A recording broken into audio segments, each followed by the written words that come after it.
Good day and good evening, and welcome back to Roulette Live with me, Chaiji, but you can just call me Kai. So, 1 second, I remembered, like, a little too late, that I had not refilled the Wheel of Jobs. Just 1 moment.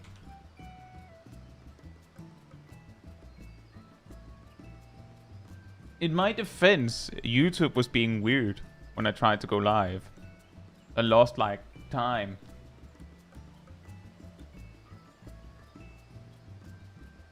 Right. Anyway, so Roulette Live. So what this is about 3 hours or so of roulettes. We see what we get. We see how far we get, and each duty that each time I spin the wheel to get a DPS, a tank, and a healer. And whenever we get a duty that is not a guild test, I spin for a new job. And the reason why we get one of each role is because sometimes the queue times just say no. So we start by queuing as DPS, and if it doesn't work, then we kind of choose between tank and healer based on how much we've done either one. And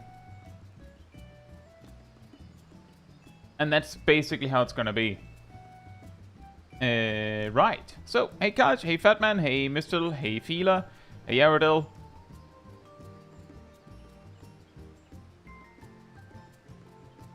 Hey Ilana, hey Volter, hey Alice, hey Kubamana, hey Ndazakboy, hey Red Hawk, hey Flims, hey Bubumet, hey Gassel, hey Nox, hey Naomi, hey Elia, hey Rust, hey Crusher, hey Ham, hey Goldo, and hey Retro Gaming, and hey Make Some Time, and Sardonicos, and Gluon. Hope you're doing well. Let's see here. Cannot use the Paladin only wheel. Well, it would quickly become a nothing wheel like the other one.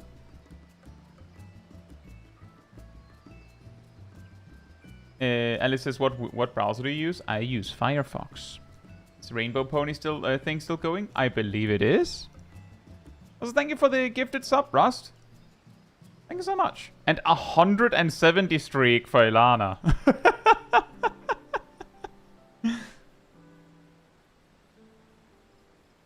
Insane. Goldo says time to change the music in Evercold. What music? My intro music?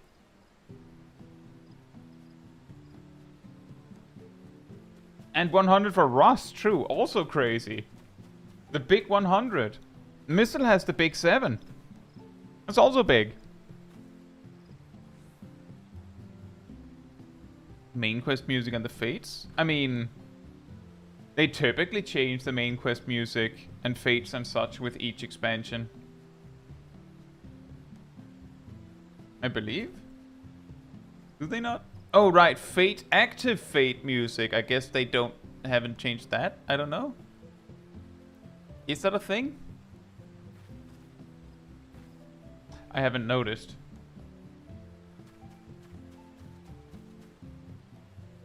But MSQ music usually is like refreshed. The main problem, and therefore the main reason why people meme on it, is machinations. You know the one. It's weird how they haven't gone, maybe we should choose a different one for that. Like at this point, that has to also be a joke, right? Like maybe the devs know that a lot of players hear the machinations and go, ah, I can skip this part. Or something, I don't know. There is relevant information in those bits, but it is funny. Anyway, time to spin the wheels. A Haunted Mask, hope you're doing well. And a Procrastinaut, hope you're doing well as well. Machinist. And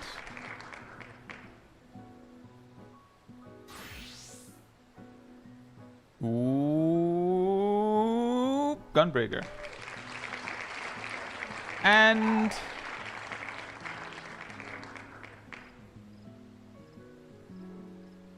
the big finale. Astrologian. Really, really weird ones we're starting with today, huh? Right, I will queue when it says 58.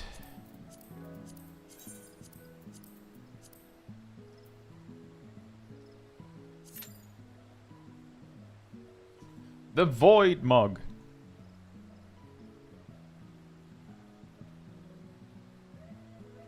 And yeah, that man, I do believe that the Rainbow Pony thing is still... I think it was supposed to go to like mid to late August. But if you go to the Twitch like side of the stream as well, it should tell you somewhere on screen, I believe.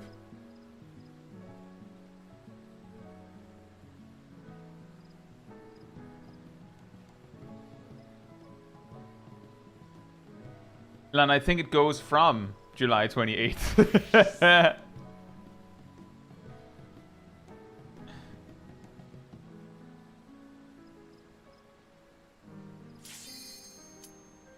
Otherwise, we're some incredible time travelers.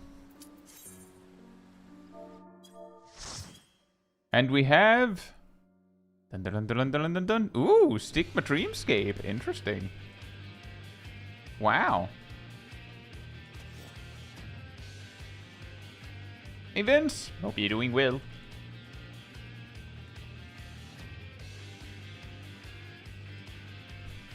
It's chicken tenders time, everybody.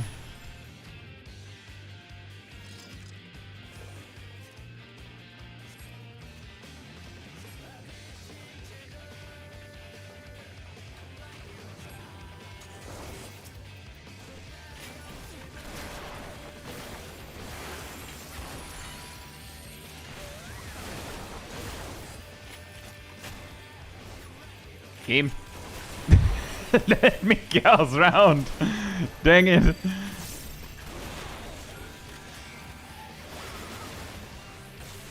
Oh, I should not have used Wildfire on that. Oh well, too late to fix that.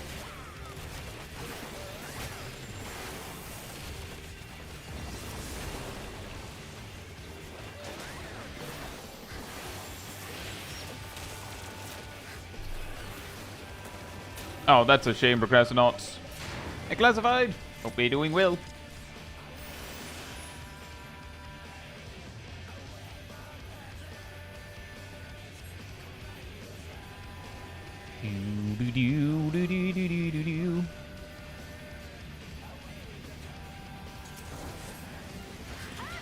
Blam! I didn't even reach the point where like I was supposed to use flamethrower at some point in that previous pull and I just didn't. Big oops.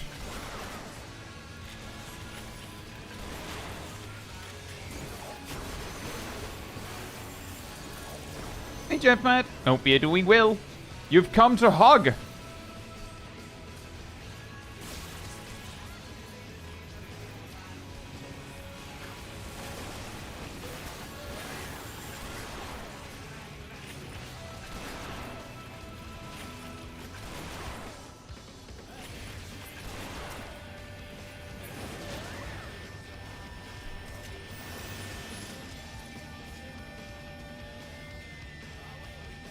I should have used a hypercharge near the end, honestly. Hey Rob, hope you're doing well.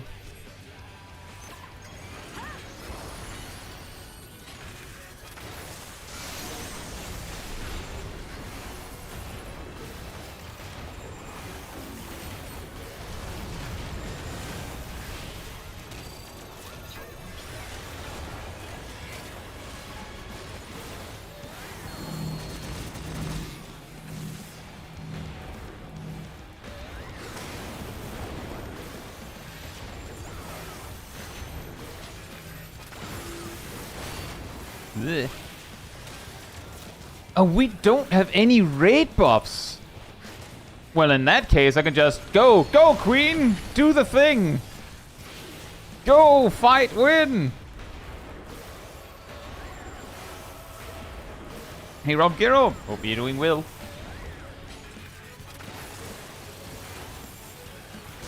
Did you go back into old raid series again? Not Savage, but just the raids, or are the old raids not worth doing?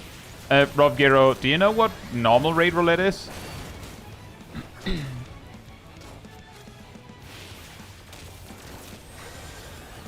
If I'm really loving Bard, which other classes would I like? That's hard to say, Rob. You would have to try them. I would say Bard is pretty different from most of the other jobs.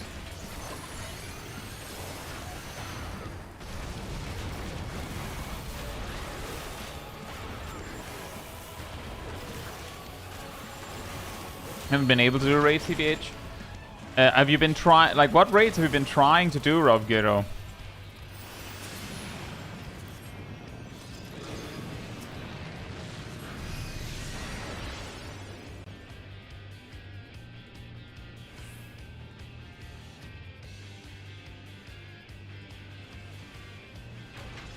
Because that's an important detail.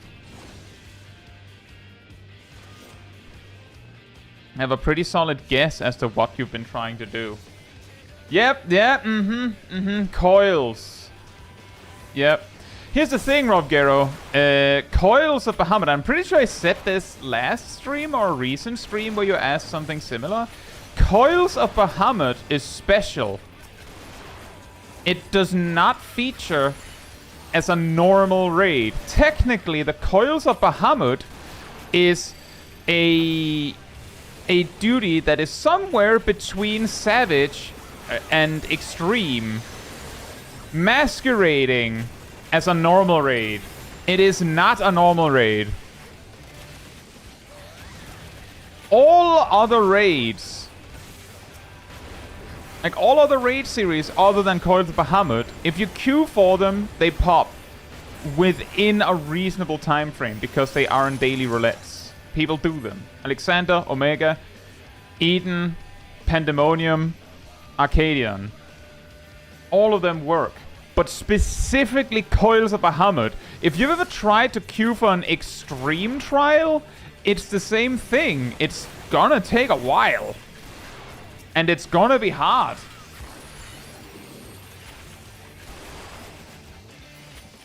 So if you're as conclusion is people are not doing old raids because it's not worth it. It's not quite what it is. People are not doing old extremes synced because there's no need to. The rewards are the same whether you do them synced or unsynced. So the people that do it for the challenge, and most of them will not queue for things. They will take the time to, you know, do the duty. I forgot to use flamethrower again. They'll do the duty in the way where they have the best chance of succeeding and have the best chance of fun. I'll say this, Metricon. Hope you're doing well.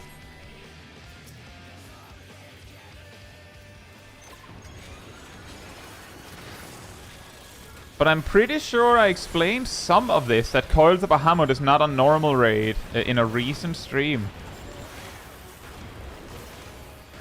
I'm pretty sure I did. And if I didn't, I'm sorry.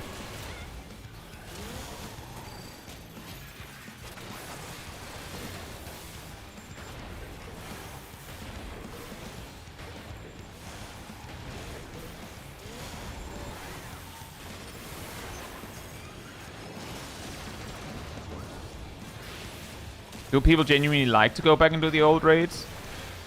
Some people do. Not a lot, but some people do. There are communities specifically dedicated to do old content on, on difficulty. But if you're asking, would you go back and do old normal raids, as in not savage raids? Yeah, I do it every week. It's a daily roulette. If you get far enough in the game, you probably will too.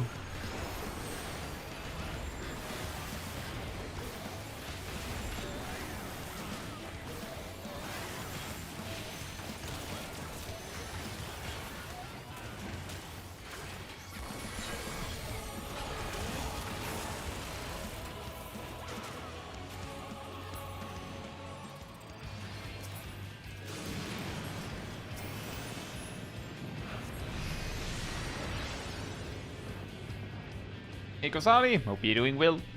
Rugero says, I didn't know there was a roulette for it, honestly. Yeah, the tip there, Rugero, is do your main quest.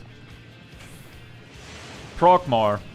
If you've reached level 60 in the MSQ, you have gone far enough that you could technically unlock normal raid roulette by doing Alexander. But Coils is not in the normal raid roulette because it's considered too hard.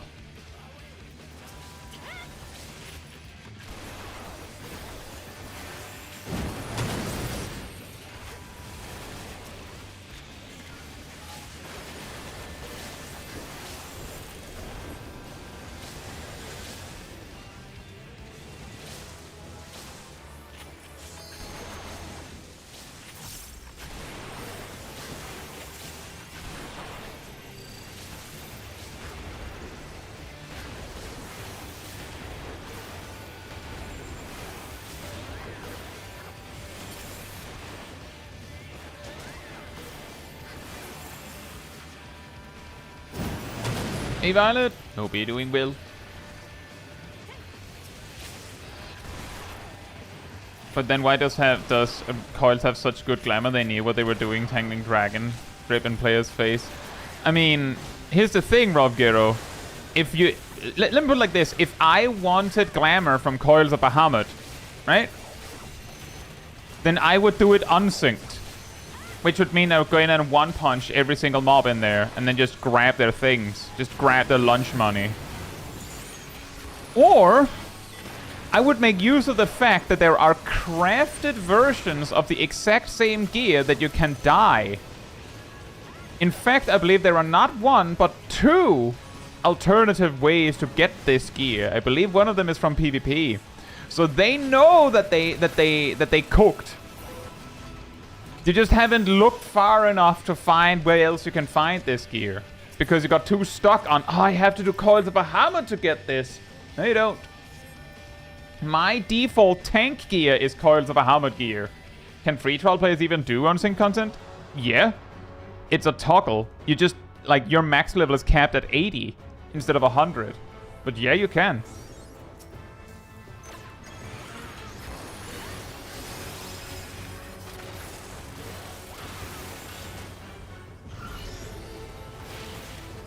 Deadman says, pretty sure the crafted versions need tickets that drop from Coils. That's true, and if you're a free trial player, that would not be available without doing the content. APK Zone, hope you're doing well. Says, how often do you stream? Around 3 to 4 times a week.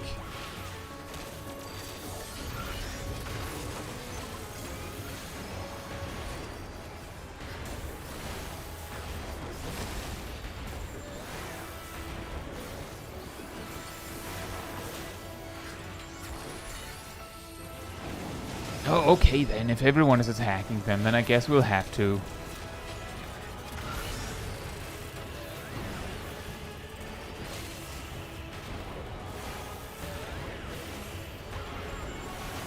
And yeah, if you want to know more exactly, BK Zone, there is a schedule both here on Twitch, although I update that one a little bit slower, admittedly.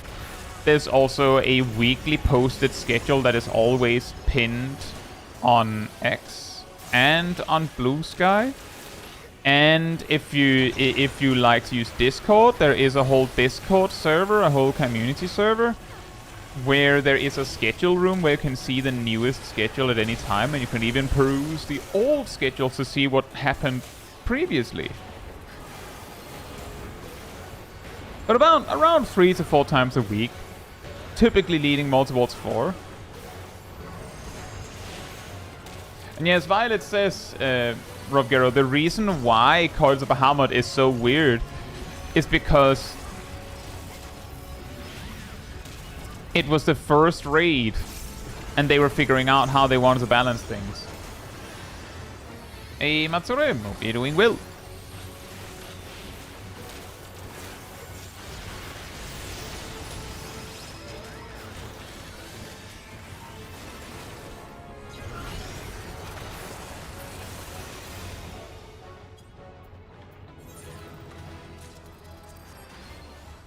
Hey, Lollipop Pizza, hope you're doing well.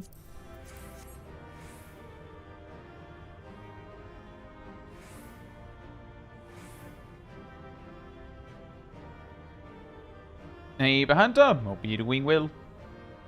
I'm glad to hear that. Thank you so much.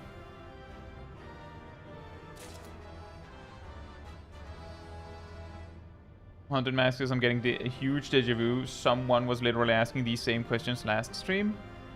About the schedule? Yeah. Unfortunately, that's just how it is sometimes, Haunted Mask. The reason why, like, even if someone else had asked about the Coils of Bahamut thing last stream, the only reason why I pointed out that I feel like I have answered this question recently is because I feel like I said so to Rovgero, but maybe I didn't.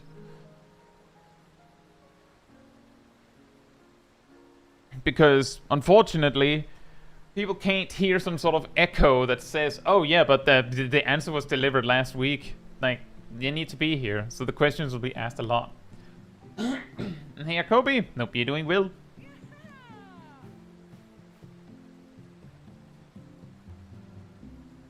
Okay, so as someone who plays Machinist quite a lot on console, how would Evolve Mode affect them? It has a lot of buttons, like Galvan and Ricochet. Would they get rid of them? Rovgero, have you seen my videos on Evolve Mode? Because if you have, then you already know what the answers to this is. If you haven't, here's the answer. We don't know.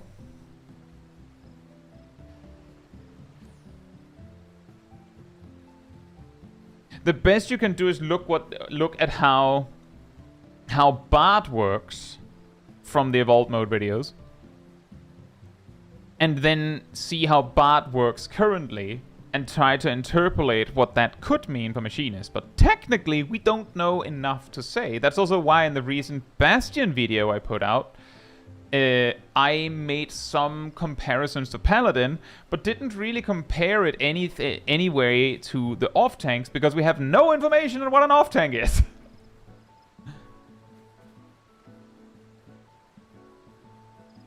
Jose Dicky and Sakai, hope you're doing well. And cool. Was it the Limit Break one? Or the one where we died to a raid wide? Nay, Zip Zap. And Icarus. Right, let's, the one we died to Idyllic. Fantastic. That one is really good. It was so funny. Exactly, as Kat says, you asking me tells me you didn't watch my video, but I'm gonna mention it anyway because I have a longer explanation in my videos.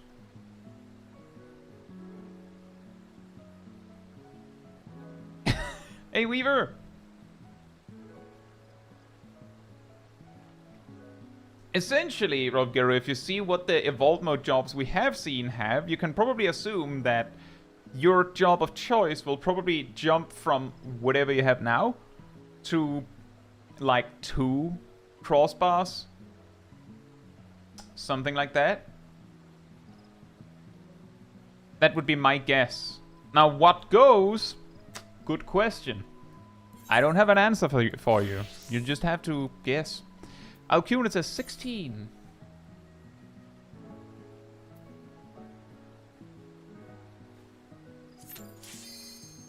There's no damage for the next minute.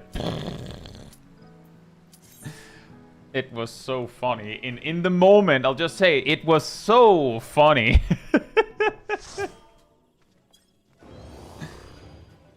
Oh my god, it's Buckman! He's not a bookworm, he's Buckman! And Ilana's here too. Hey! Hey, Manaseri. Hope you're doing well.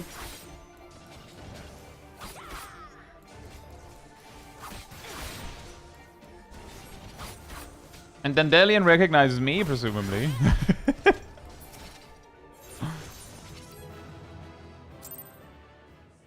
Dandelion.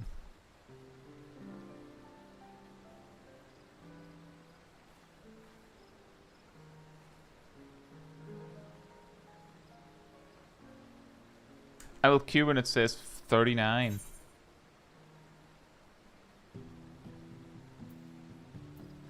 Ah, boom.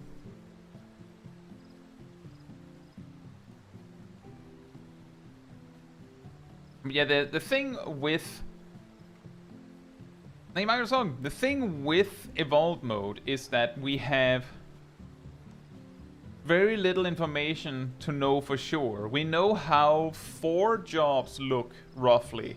We have a vague idea of what attacks a 5th one has. Now, the jobs we know something about are 40% tank, 20% pure healer, notably 40% main tank, 20% melee DPS, and 20% ranged physical. And we can't really interpolate very much from that. If we had a few more jobs, we might be able to say something. Like, this is something that I said in my Bastion video, is that a few times I pointed out that an action had an animation long enough to suggest that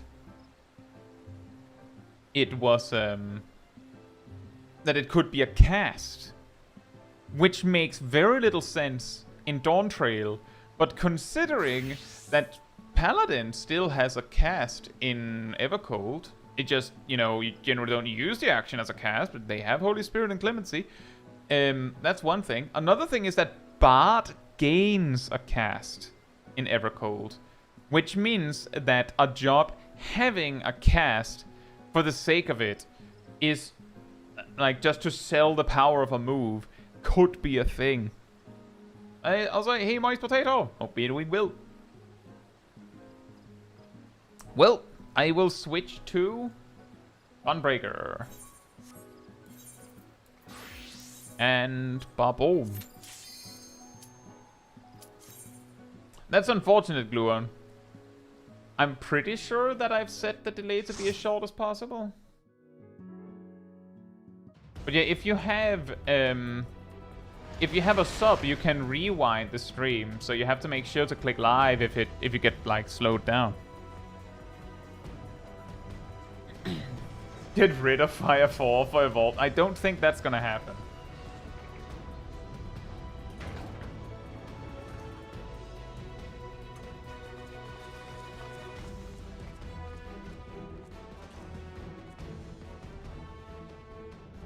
Now, remember guys, they lower the music so you can hear what Sid is saying. He's speaking extremely quietly though. So you have to really focus. It's Pokemon time.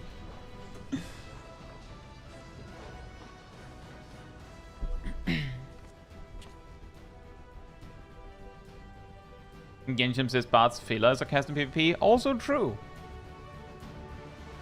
But specifically in Evercold, they have like a big finishing move that is a cast.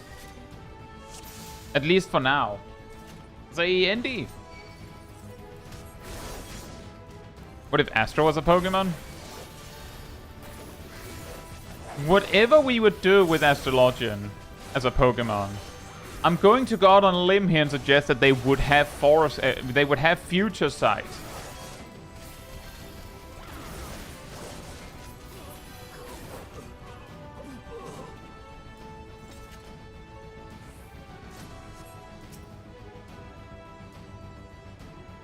Hey Philippe, and Noriyashi, I came right on time for Pokemon.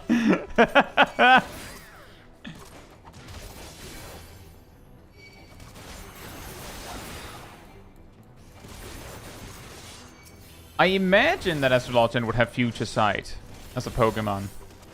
What else would it have? Is there any card-based move in Pokemon?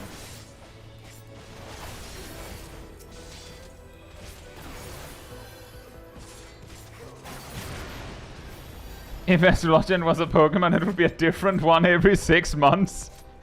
Wow. So what you're saying, Weaver, is that the ability of Astrologian has to be something like some sort of form change. It has nothing to do with how Astrologian works, but everything to do with how Astrologian works, if you know what I mean. Wish to have a delayed heal? Ooh, that's a good one. What do you mean by card games? I mean, is there a move in Pokemon that has cards? Actually, does that mean that Astrologian would have present? You know, from Delibird? And they would probably also have Trick Room, yeah. I have a feeling that Astrologian would be a Psychic type. You just give them anything that has to do with time. Perish Song, Reflect, Light Screen. Give them Aurora Veil too. All weathers. Anything that has some sort of turn-based thing involved.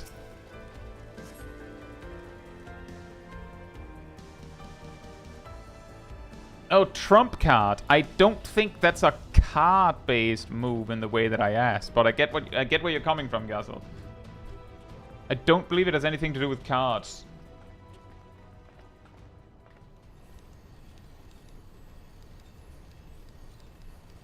Neo says Trump card has been retired. Ah. Well, to be fair, it was a move that was kinda like the gimmick was a little too strong. As some mentioned, the way that it worked is, if I recall correctly, maybe maybe I'm mixing it up with another move. I believe there's a move where it's like you can only use it if it's your only option. Is that also Trump card?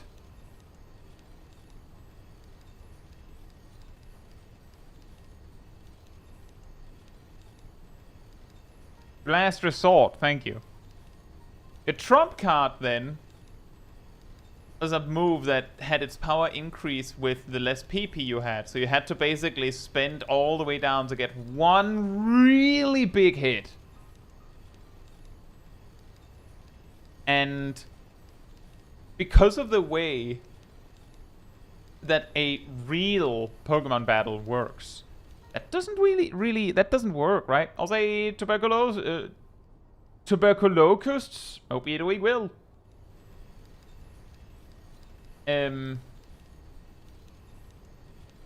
Because you'd have to like use it like 5 times to get one big move.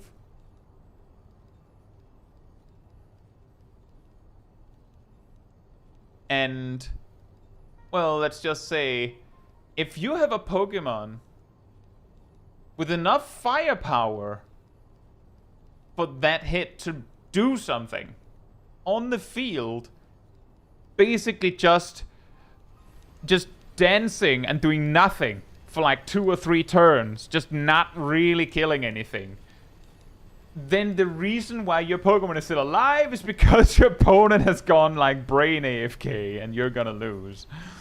Or they're gonna lose because they're not even there. Like, there's no battle remaining because they're not even here. And then why are we making a strategy? Like, I can kind of see why they retired that move. It's really funny in concept, but it just doesn't really work with the game we have. Maybe, maybe, if Trump card worked the other way, where it did more damage the more PP it had. So you had like a really strong move once, and then it just quickly like dissipates in power. Maybe that could work.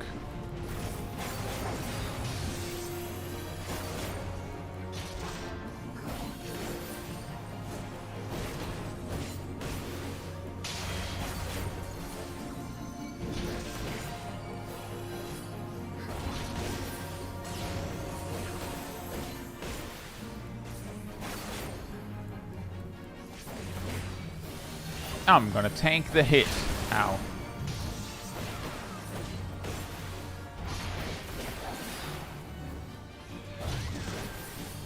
Eos needs something to do anyway. That seems like a pretty solid guess, Rob Gero. I don't think they'll lose them, but they might get consolidated in a similar way that PvP Ninja has.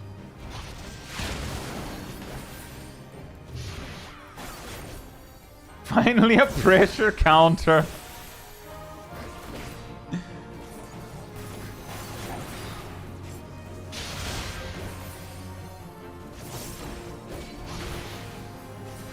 You know, It would have been really funny, Cat, if they had given, like, information, like just shared data on, like, their thoughts on why they're making specific changes, and it just came out like, oh yeah, so our idea with Trump Card was that there is this ability called Pressure. You may have heard of it. A lot of legendary Pokemon have it. We're thinking that there isn't really a proper counterplay to that isn't like just having more PP. Like technically, you could have something like Recycle and things like that to like just, and then like a PP restoring berry so that you just can have infinite PP. But that like, it's not a proper counter. That's just like removing the problem. We wanted like a move that punished someone for having pressure. So we made Trump Card. No one's really using it for that. Or for anything, for that matter. We also recognize that there hasn't really been a situation where anyone has been like, oh no, pressure, my only weakness. What am I to do? I'll say Birds of Paradox. Hope you're doing well. Thank you so much for the 3 gifted subs, and I hope you enjoy your mount. So anyways, we're retiring Trump Card. And yeah, also true, it is mainly like old legendary Pokemon. Especially the ones that like predate the existence of abilities. So nowadays, they'll give a legendary Pokemon a legendary ability.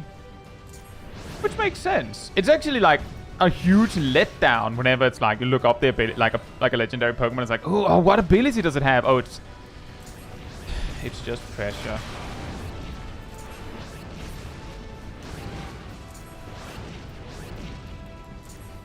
Hey, Master.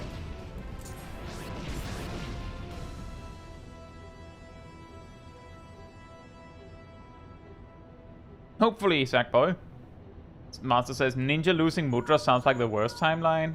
Yeah, I think, my guess, because I have an idea about what they might do with each job, but not, like, with a lot of the jobs anyway. I don't actually know what they're going to do with Machinist. It wouldn't surprise me if Queen becomes, like, a cooldown.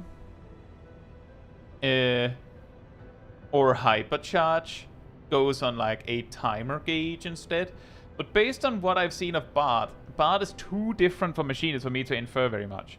But with Ninja, my guess is that you will probably get a button similar to PvP where you press it and, you know, it's like an OGCD. Your character does like like motion with their hands, whatever. And then like a bunch of your other buttons turn into jutsus ready to fire, and you just click, boom, stuff happens. So instead of going, you know, ding, ding, ding, and then Suiton happens, you just go, and then Suiton happens. Assuming Suiton survives.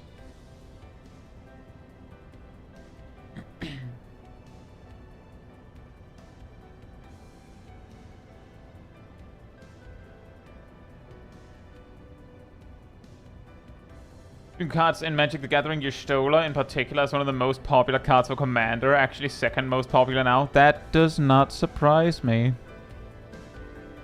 I wonder if she even needed to be good for that to be true.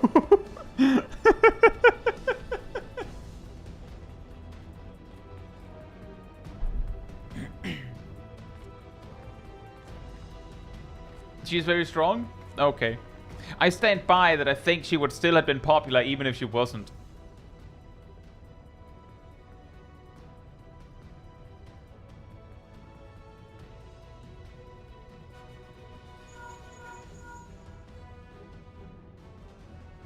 Noxus Pressure has a use in OU in Smogon to counter certain stall strats. Yeah, I could imagine so. In a way, that itself is a type of stall.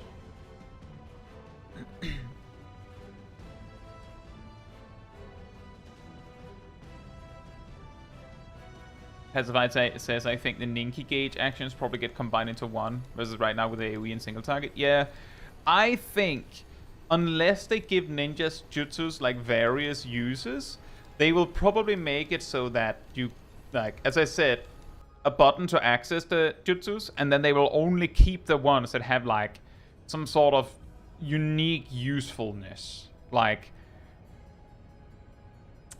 I imagine that Raiton is staying. I imagine that there's a chance that Katon stays, but maybe in a different way. Like, maybe Katon stays in a way more similar to how it is in PvP, where Gokimekyaku is AoE with a dot on it.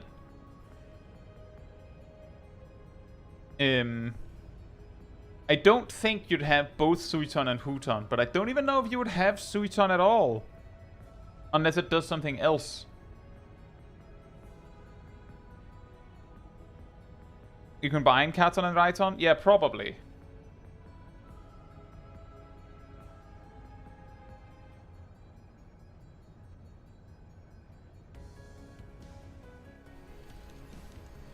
They probably removed Doton to stop people from complaining about single target Doton.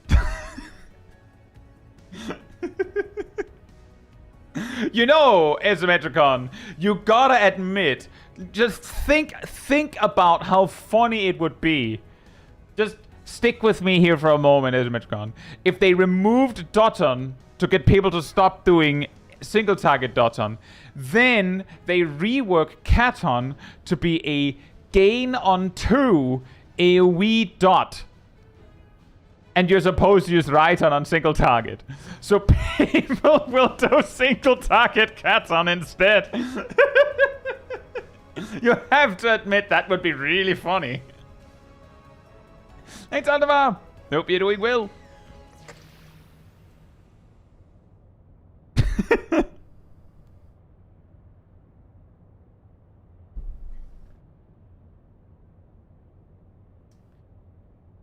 Hey, Dan! Hope you're doing well. You missed Stigma Dreamscape and a Guild Hest. Not much. Delightfully devilish, Kai. They buffed Doton to make it viable on single target again. Now that's the twist. They remove Raiton and make Doton the single target button. Red Hawk says, I do not see TCJ go away, so you kind of need a few jutsus to have the combo. Yeah, but they might just make TCJ work in a different way. Like, legit, Red Hawk, they might make it so that TCJ is, like, something you build up to a little bit like the Stardiver combo for Evolved Dragoon. And then you hit TCJ, and then it just, you know, you just mash it, and then you just go, Fuma Shuriken, Raiton, a hamburger, Katon, Suiton, and just blast like 5 jutsus in quick succession because that's cooler than 3. And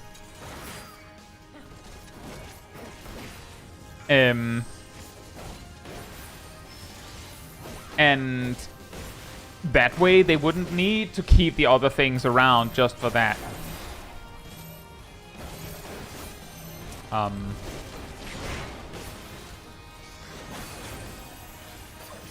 Hey, Luna! Hope you're doing well.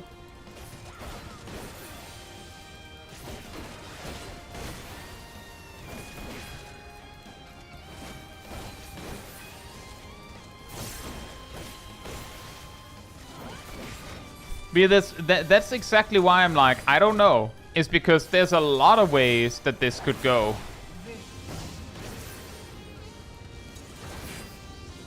But there are some things where I'm like, based on what we know from PvP, there's probably a solid chance that it'll work in this particular way.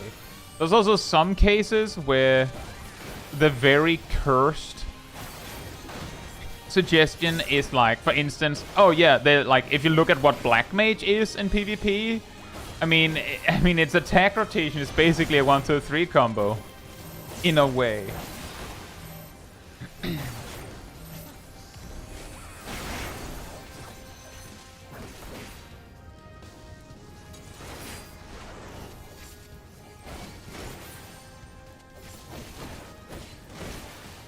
Hey Bronto, hope you're doing well. And 28 months, and the return of the Brontome.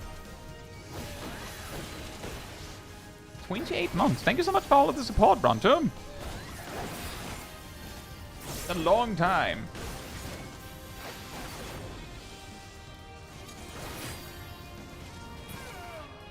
Ugh.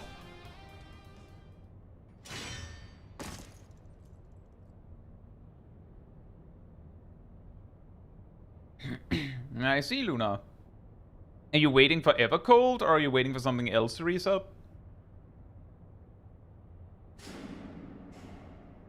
Damage and mitigation is a question the PvP kit can ask, unlike PvE. Yeah, that is correct. The big problem is, like, with Black Mage in PvP, there is some sort of decision, because Ice Magic is instant.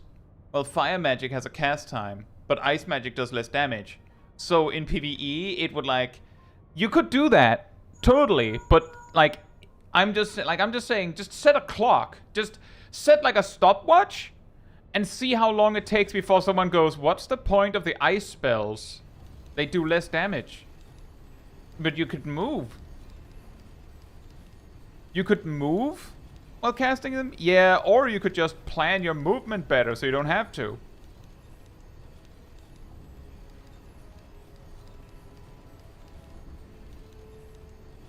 BK Zone says, do you think most jobs evolved modes will be set up similar to PvP?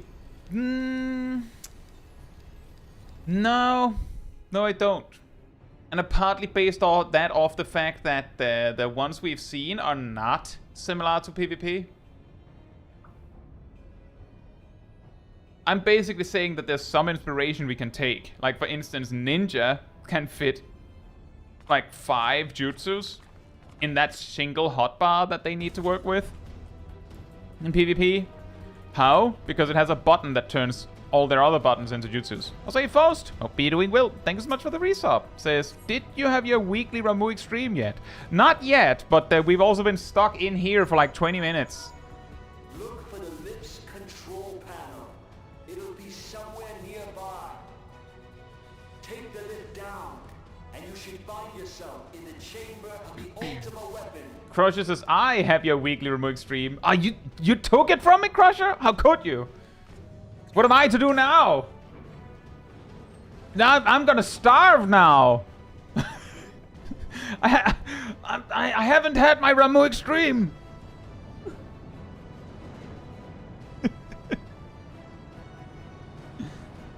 Keep your eyes peeled. Guys could be waiting for you down there. Oh, and don't even think about dying. You're too bloody useful. It was pretty funny, Philippe. Earlier today I was looking over some footage of me tanking Ramu Extreme with a co-tank that basically was not helpful.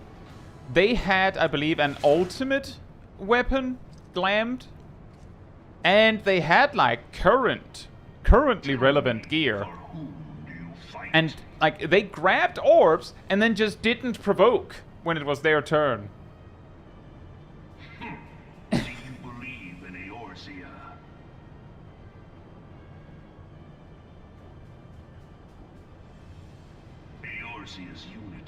So very cool. Its city-states are built on deceit.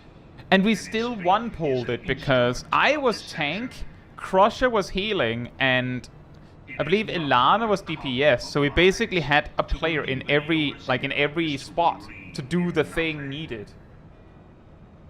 In Eorzea, the beast tribes often summon gods to fight in their stead. London says, I had a question actually and hope for some advice. I really want to use Reaper and Evercold, so I'm trying to get it into it now. I'm finding it very hard. Really? I mean, it is a little bit weird to pick up. Can't find a comfortable way to organize the buttons that makes sense. Yeah, I could see that.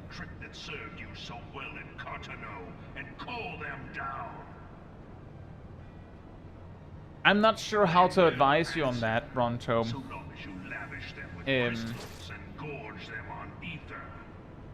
I would say something you could do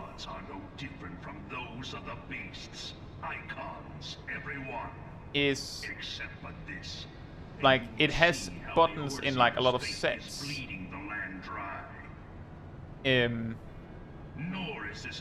So that could help focus on. Why do they cling to these false deities? What drives even men of learning? They squeegee. Hope you're doing well, and thank you so much for the sub. And thank you for the Gigantify, Lana. Oh, there's a train. Fantastic. For the world of man to mean anything, Man must own the world. To this Well, end, you don't have to go back to mouse and keyboard, Luna. You can just play on controller. through conquest.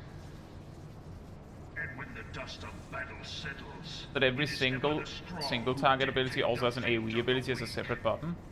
Yeah, I mean, what you could do is have the single target ones on like as not modifier, and then hold the modifier button Knowing this, for the a single path is open to for the AoE ones. that of false worship, a path which leads to innovation Hey, Wolfkin. and death. Did a whole hunt train after you start this dungeon? Oh boy. Rightly steer the course of It's been 84 years. We're still in the mines known as Praetorium. Maybe we will make it out alive. Come, champion of Eorzea. Face me. Your defeat shall serve as proof of my readiness to rule. I'm glad to hear that, Squeegee. And hope you enjoy Gunbreaker. Thank you so much. For none among you has the power to And welcome to stop the game.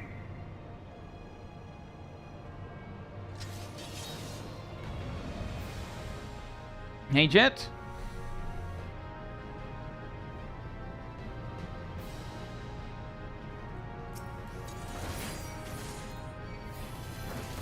Hey, Tog. Yeah, an option you could also do, Brontome, is you could try and go on the community Discord and ask around in the classroom. Someone might have an idea. You could also share a picture of your hotbars, and then people might be able to give input on what you could do differently. I don't know if it would help, but you could try it.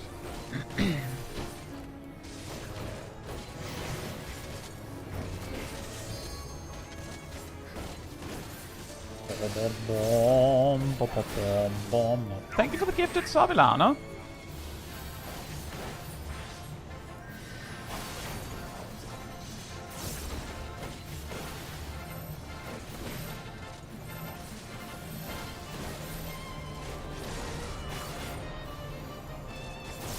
Hey, here's your go.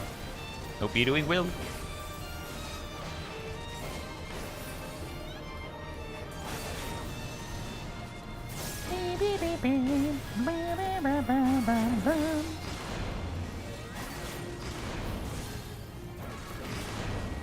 I guess you have Zero Sugar. Come. We shall see if you can finish what you have started.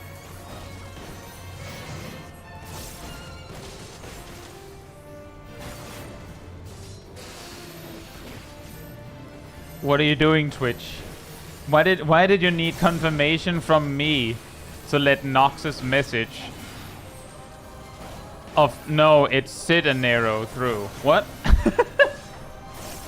Yeah, why did that get automated? Also, thank you for the other cheers, Ilana. All of that cheering. Thank you so much. Taking part in the shipping wars. Apparently it doesn't agree.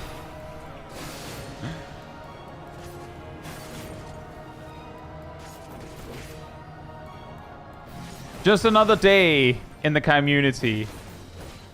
Wrangling auto moderation.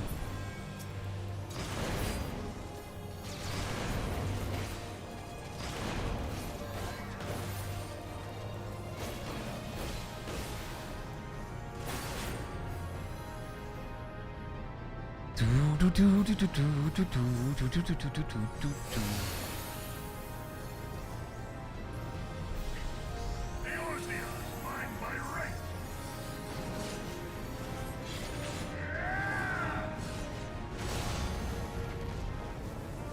Panda says, do you know of a website I can use for hunt routes? I used to use one. I can't remember what it's called, and I don't even know if it's still there. But I think you would get far by just like googling hunt routes.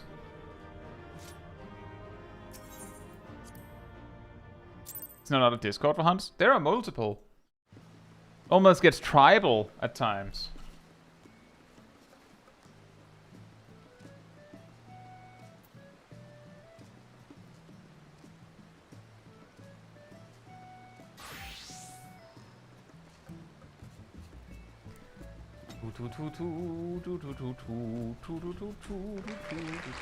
We did it! We beat Praetorium.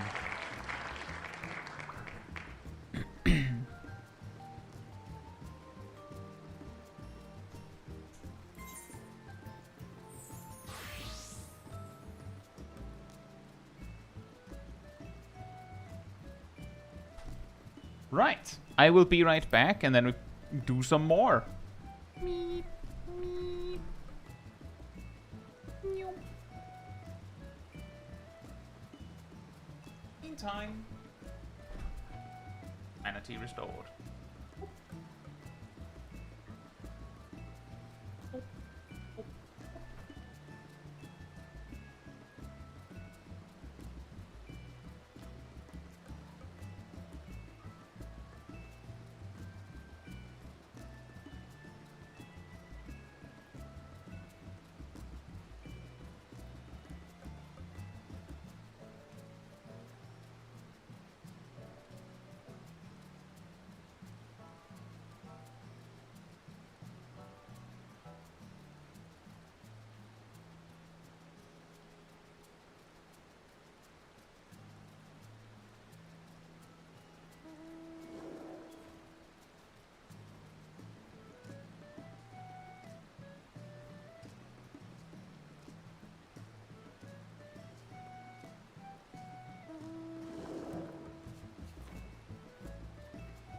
Wow, Manatee indeed was restored.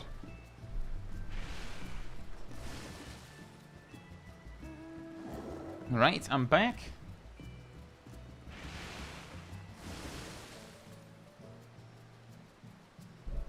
And retro gaming has acquired Nom Nom. Fantastic.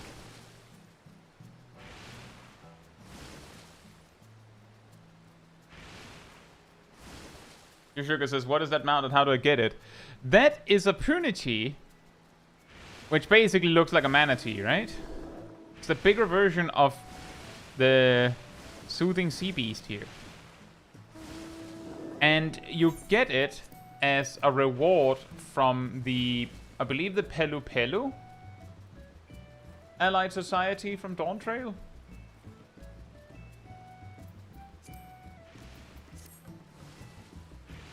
Hey, Pink Unicorn? Pink Unicorn, sorry.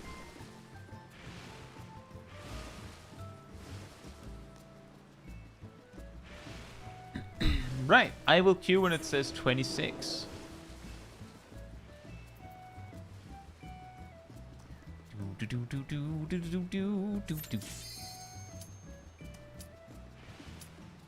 Oh boy.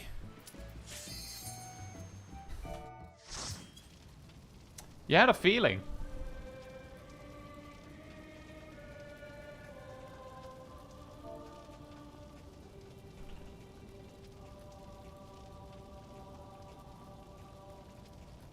Yeah, we need a refill of a tank.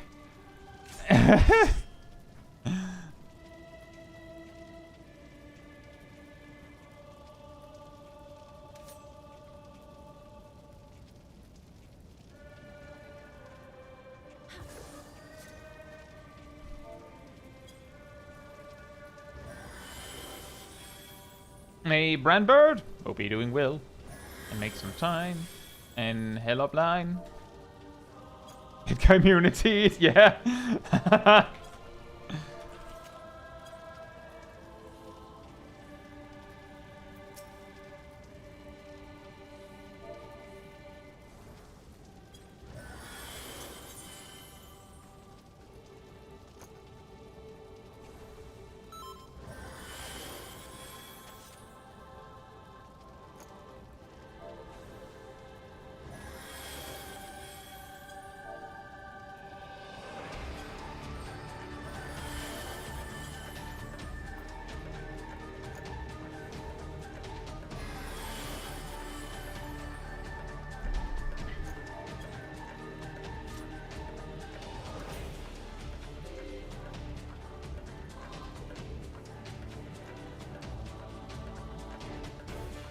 How many tries did they have?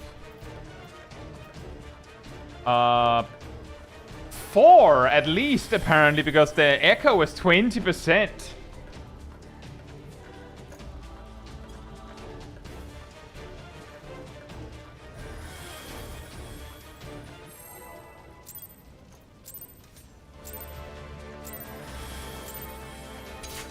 The Black Mage wearing level 1 gear? No, that's very likely legit level 50 gear.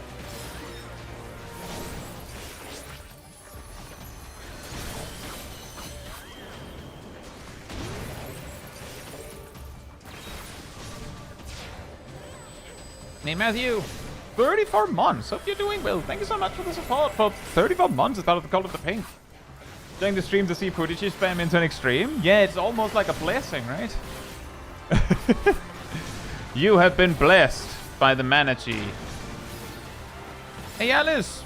Chocolated Alice! Hope you're doing well. And Die Anthony! Hope you're doing well as well.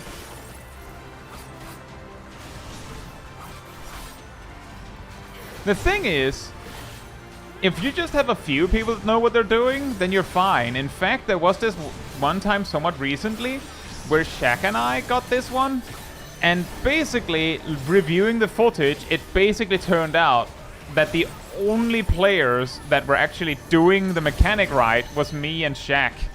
No one else. Like for the orbs. And Shaq was healing and I was tanking. So you basically only need 2 players if one of them is a tank and one of them is a healer. Then you're good.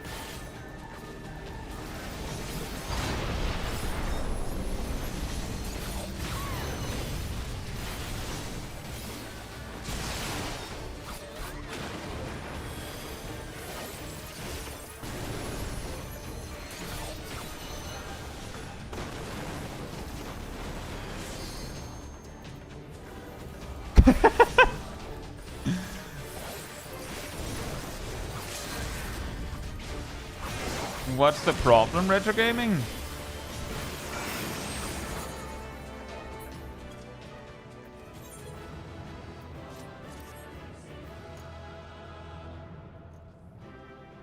You watched a lot of it. What do you do now? You just go back to episode 1 and watch again. Harry says, were you a Phil? Actually, most of the party was.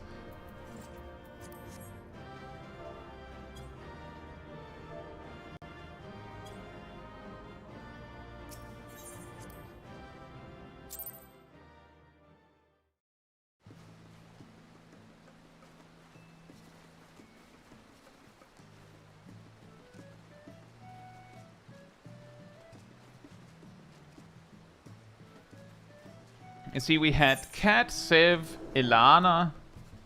Who else did we bring? Oh, thank you. What to do with all these channel points? Some like to just collect them, dear Sugar. I haven't quite found out what to do with them yet.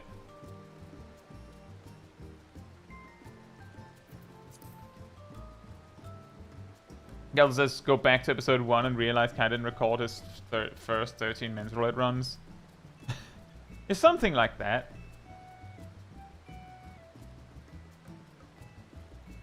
And thank you for the gifted membership, Harry. Thank you so much. Namia.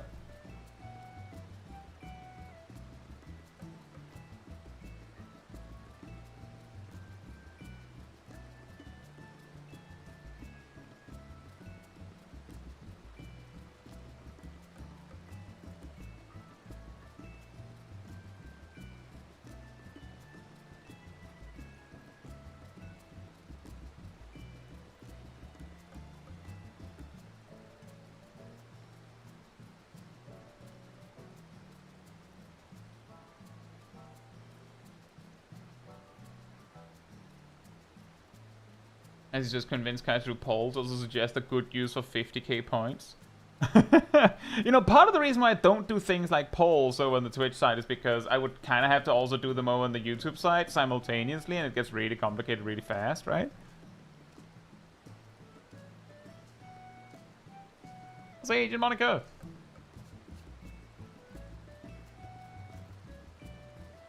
Pay 1,000 channel points to praise the manatee.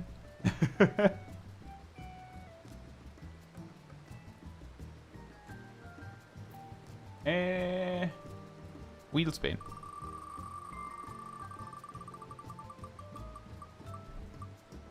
In my defense, Gazel, the first few mental roulettes I did, some of them may have even predated me doing, like, YouTube stuff.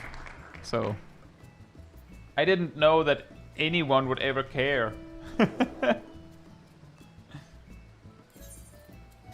I will queue when it says 14.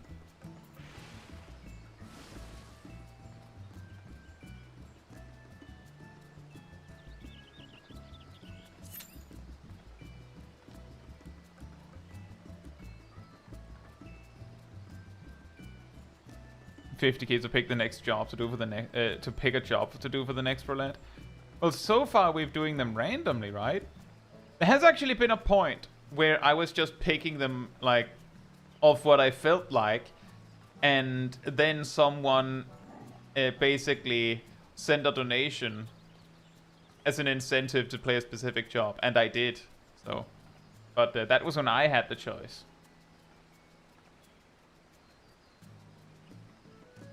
But right now, we're spinning a wheel.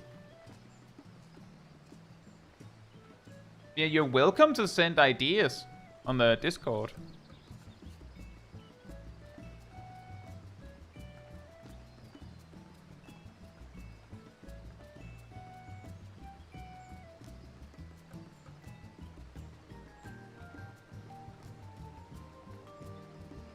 Thank you, Retro Gaming. Who knows, we might end up there. We just might.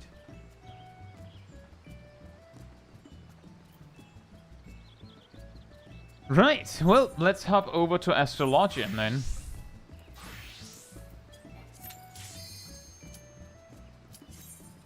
The healer we spun earlier.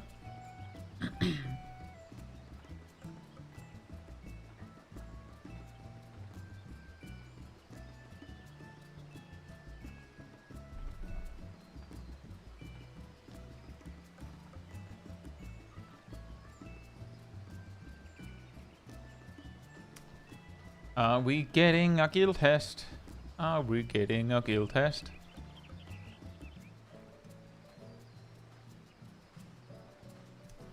It's the cat on the fence.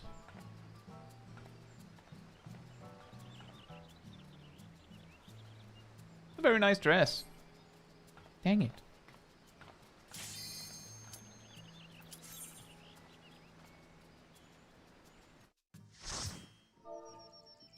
Womp.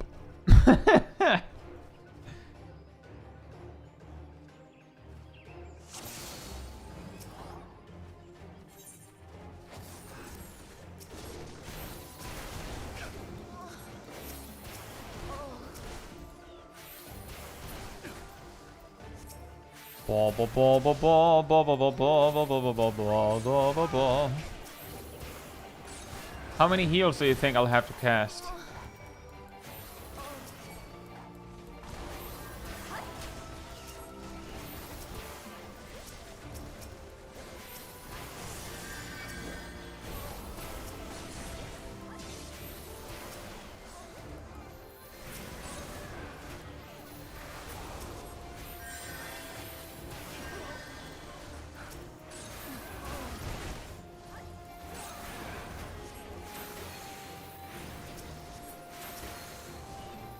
Yeah, there is that funny detail of guild hests, and only guild hests, like instantly just shoving you into the duty with no like, oh, you joined the light party. It's just when it's a guild hest.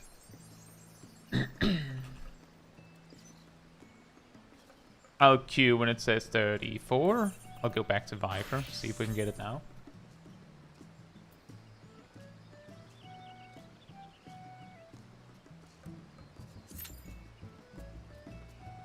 like 1 or 2 heals, I think that was. Maybe 3 if we count Essential Dignity. A random?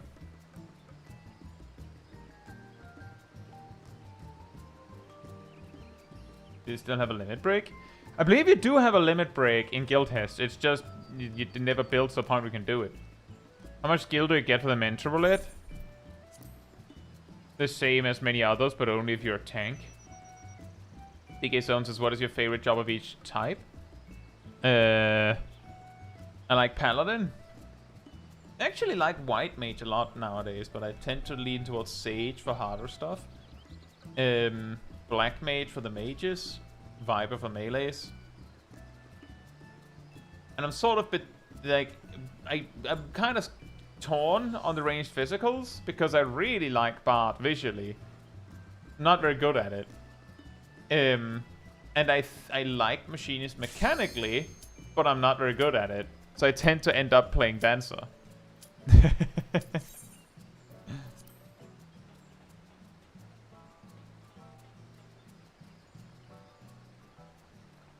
More heals cast and some level 100 content.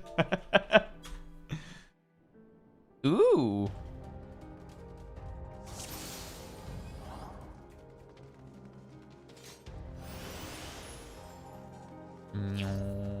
Please, turn back, else I might be forced to. Plith.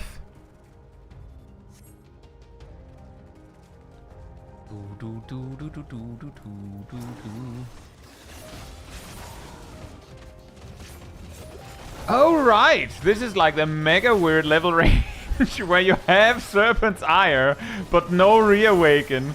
So Serpent's Ire is just this Skinner box button you press, and then you just get a coil, and that's all it does. Oh, thanks. Huh. Hey, Shaq. No fear to weak will. Sounds like you're not.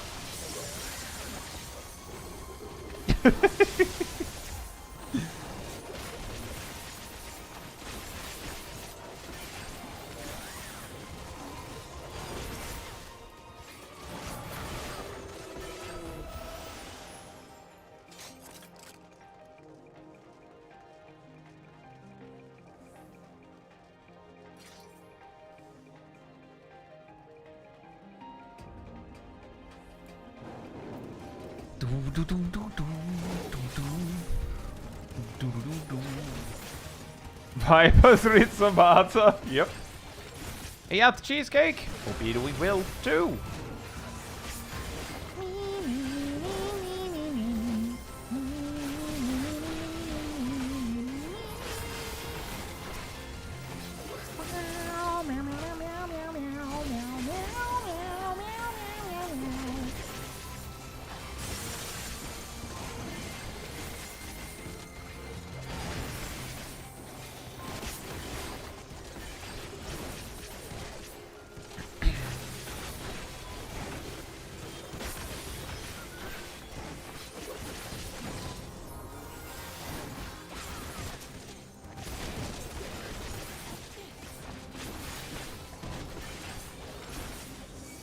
Uh-oh. Uh-oh. They call me the lifesteal tank. I've got this. Da-da-da-da-da.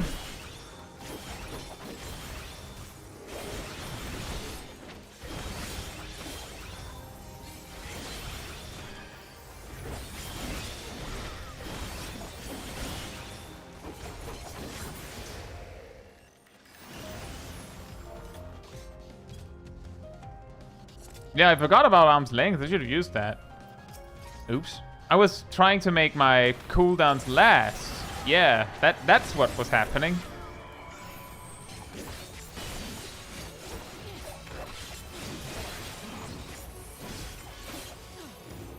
A Viper has a burst at this level. You just have to home cook it a little bit. Even at level 70, where the biggest damage spike you have is your Vice Winder combo with no OGSD follow-ups, that's technically, like, power-wise, like a Paladin, like level 50 that hits Fight or Flight and then just keeps going 1 to 3s. Although, technically it's like a 10% boost instead of a 20% boost. But it is a boost.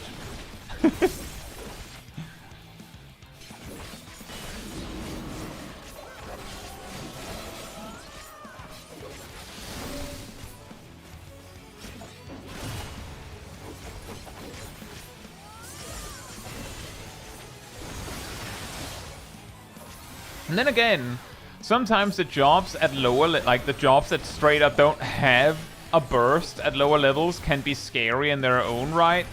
Because then, because of some wacky balancing, they just have ridiculous, like, sustained damage. Like, Vipers and Reapers at level 50 don't really do much. But wow! That filler, though!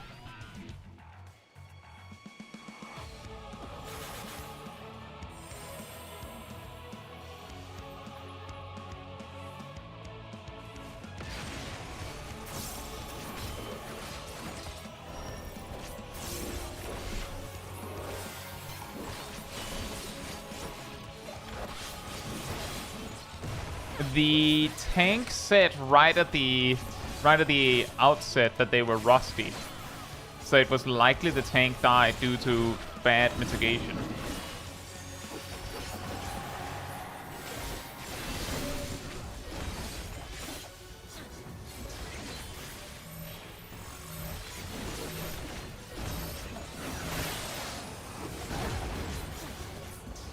That's over my 1, 2, 3. This baby can do a lot of damage. Yeah. Exactly.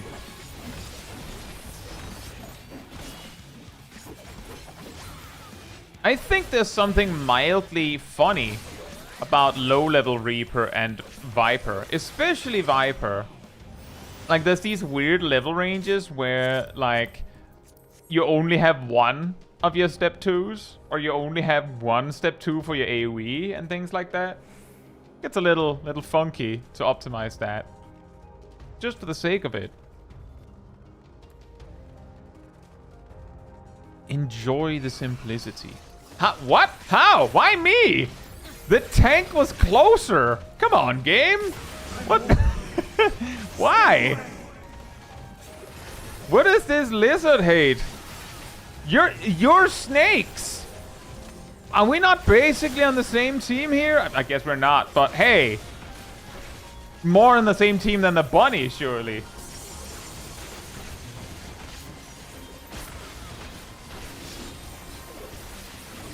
We saw you across the hall and didn't like your vibe. +2 aggro. Mobs found your inner paladin. Dang it.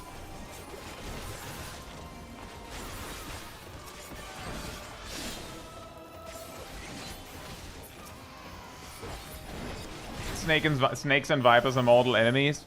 Oh. Well, I tried.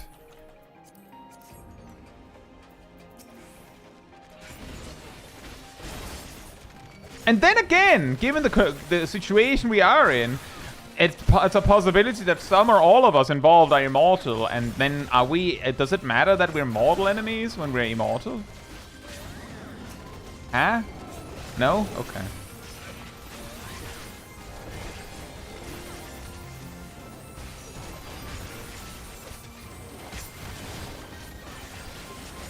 Bunnies are deserved. They get saved for last. Oh boy.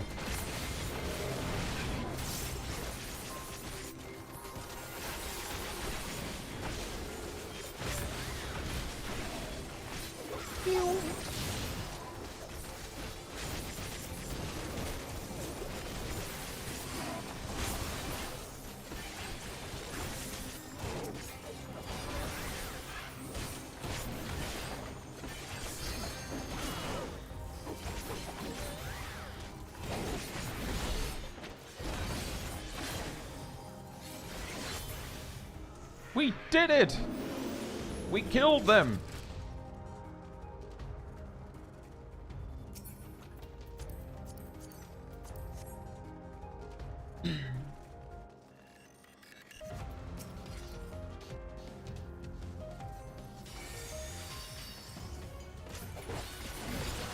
Didn't mean to do that.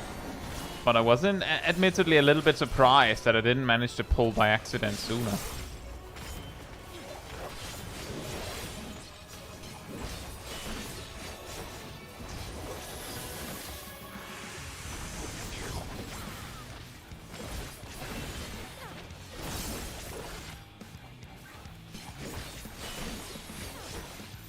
Inanuo, hope you're doing well. Yeah, Pictomancer in Sastasha. Now that's bad. Viper is actually pretty exciting in Sastasha compared to Pictomancer in Sastasha.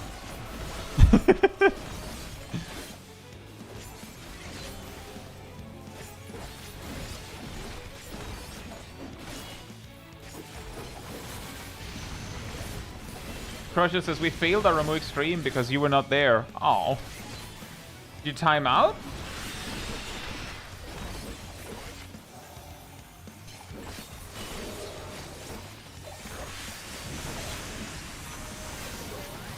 Vote abandoned. Aw. And Agent Monica was there too?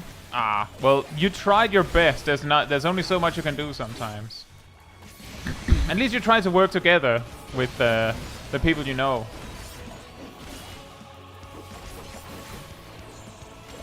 I hope it wasn't too frustrating and you at least had fun while you tried.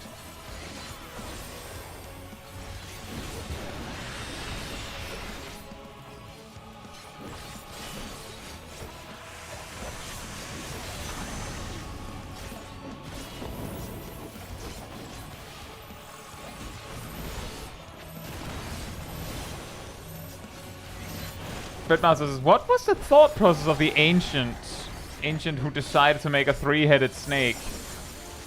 I imagine that they were trying to improve on the design of whoever made the one-headed snake monster with a, like, four-limbed body. Or it was the one who made the one-headed snake monster thing, and he was like, alright guys, you remember one-headed snake? Are you ready for something good?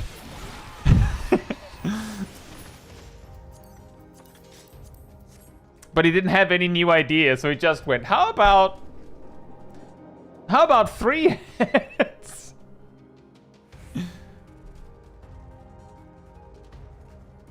I cannot let you take Meteor. Not yet. Dang, I have a fantastic idea. A guy who invented the two-headed snake. Didn't they address that in the MSQ? I think that they addressed some of these things in the MSQ. Yeah, like how the process of how it works. There's also optional side quests that dive deeper into it.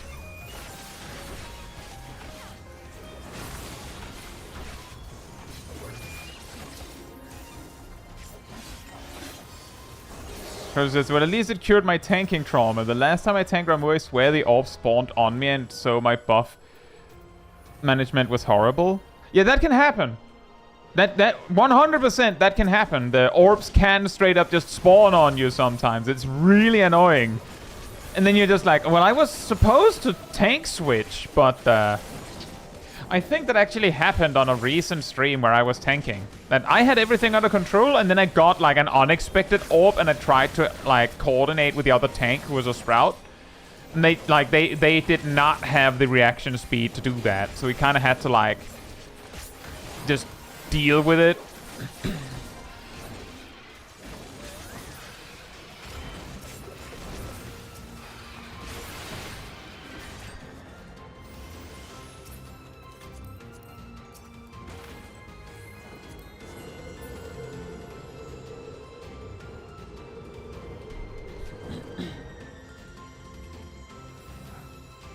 I must hear their answers before they're expunged from existence.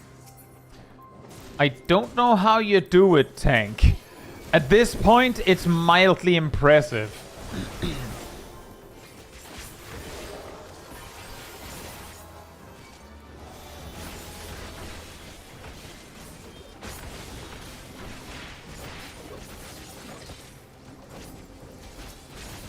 But that's good, Crusher. You find I think you often find once you're paired up with perhaps a less experienced player as a tank, you start, or at least a less experienced team especially, you start to realize how much you actually can do. Or you realize how little, like how much what you can do is worth. And then suddenly it doesn't feel as scary, I think.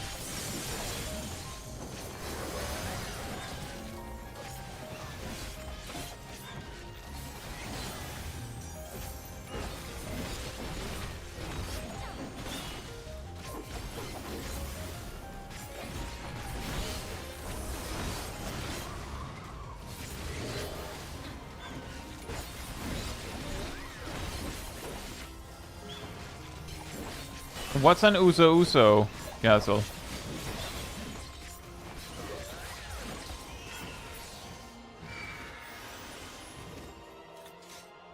Yes, rank hunt in Elpis has 5 heads.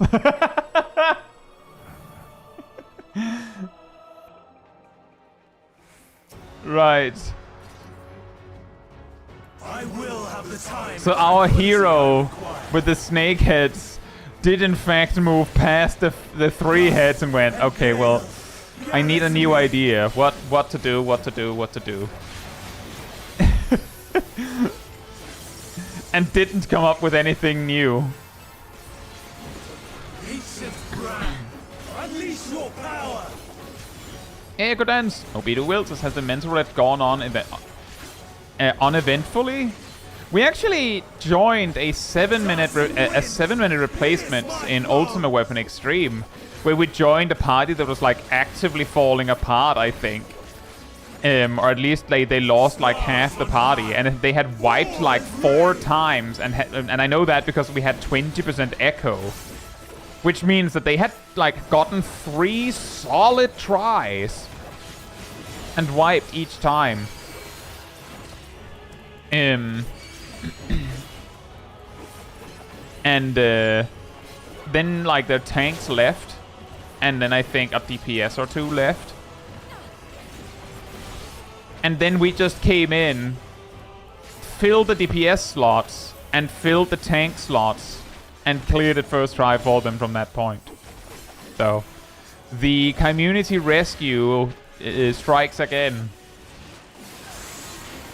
It's very cool of you all to just hop in like that. So thank you so much for that.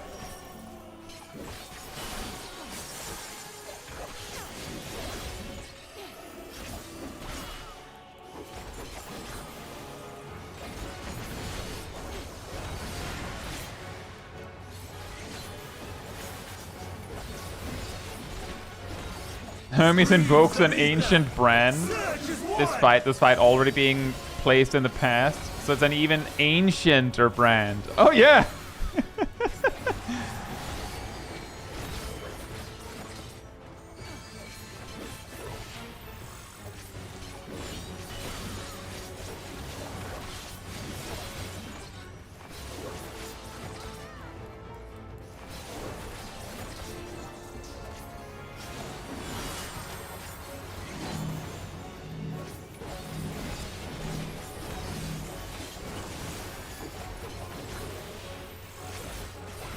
What's your favorite roulette?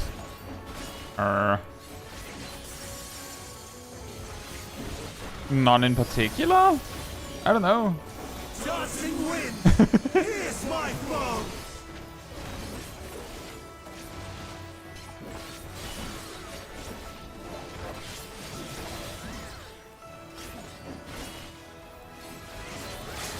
Mentor? Haha.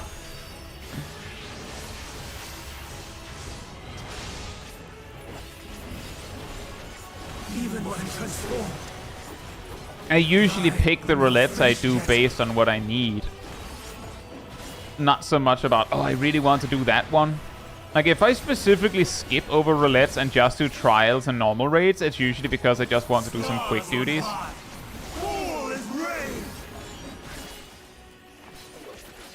That's my least favorite, guild test.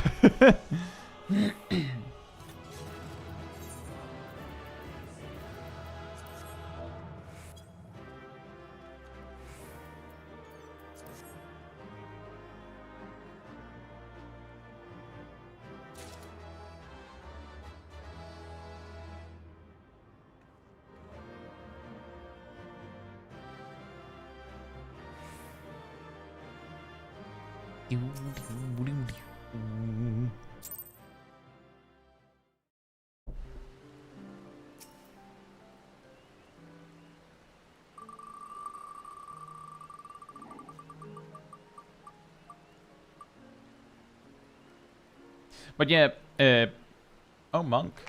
Ramu Extreme is not easy. It's really, really a challenging fight, especially to teach a bunch of people while you're doing it. It's just that I've done it so many times that, as you've seen, at this point, I'm like pretty routine in what needs to go down, what needs to happen, what can or cannot work, and things like that. Just from having done it so much.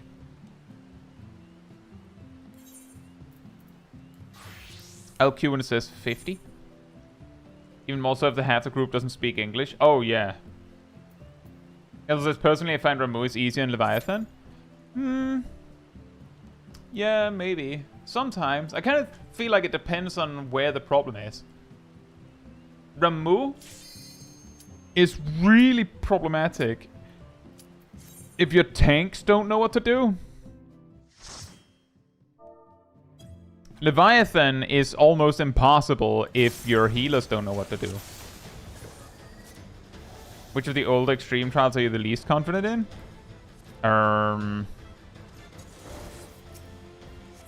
Thornmarsh.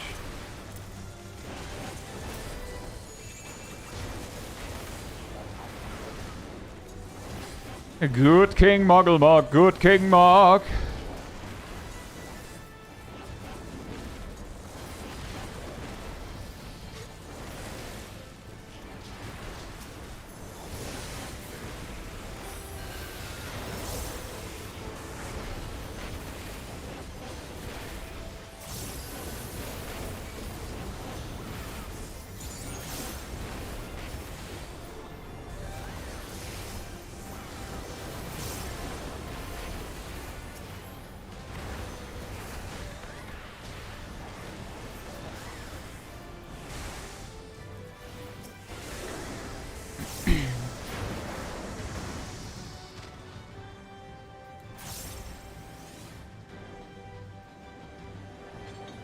Is you level 100 monk? I'm pretty good.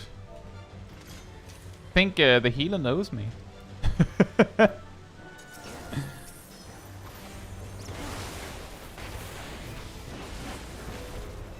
The mentor roulette guy.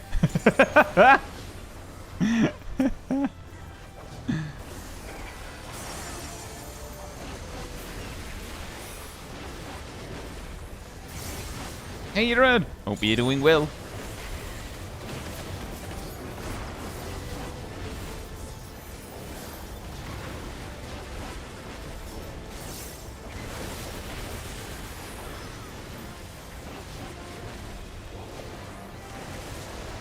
Okay, Zone says, do you do mental roulette for an achievement, or is there something more to it?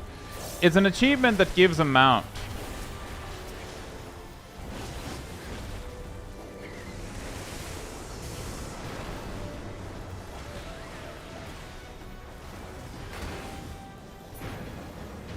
Hey, Dancing Frog!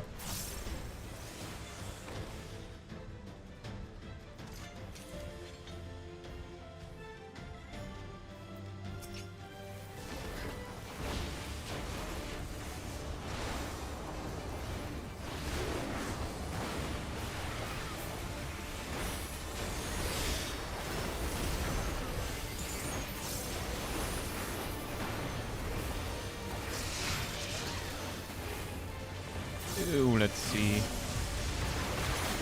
I'll tank one. To preserve our good rocks.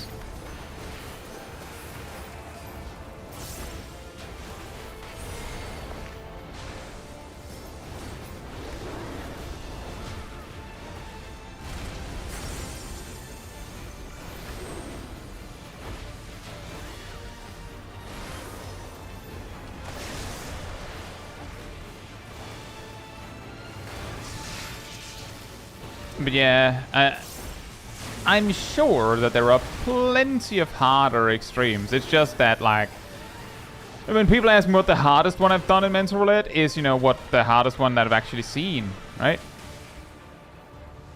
Otherwise, doesn't really count, I guess.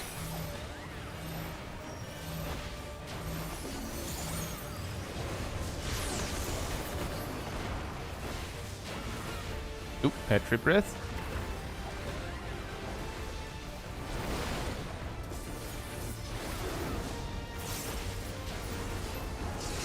Leviathan, if you don't have a good melee for Wave Tooth. I mean, if you do enough damage, then you don't need the melee to stun it.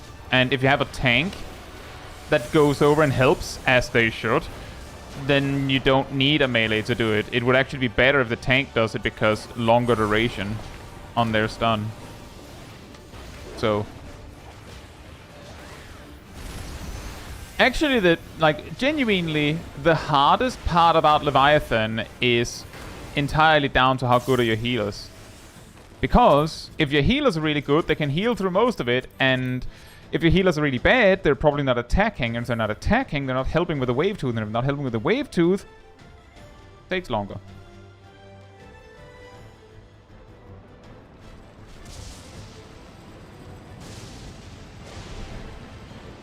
That's usually my experience. But when I've been melee DPS on Leviathan, I've usually also just held everything I had, if I had anything, and then been the one to stun and everything. Because I don't trust the randos to do it.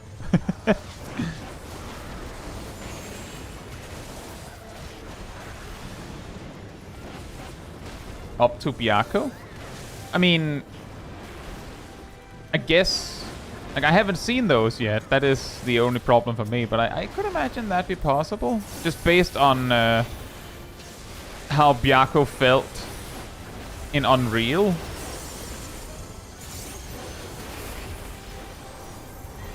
I think I could see it.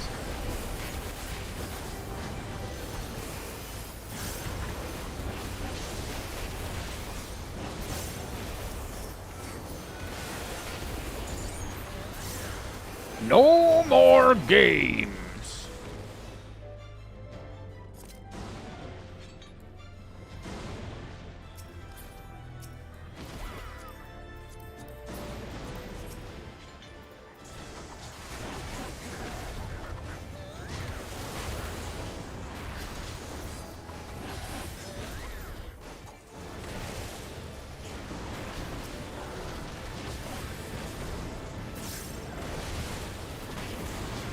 White Mage on Leviathan Extreme. Oh, what the best you can do there as White Mage, one of the funniest little things that White Mage has over Astrologian actually is that Regen is safe to use on the tail tank. Because it doesn't do upfront healing, whereas Aspected Benefic does. So you can safely maintain that.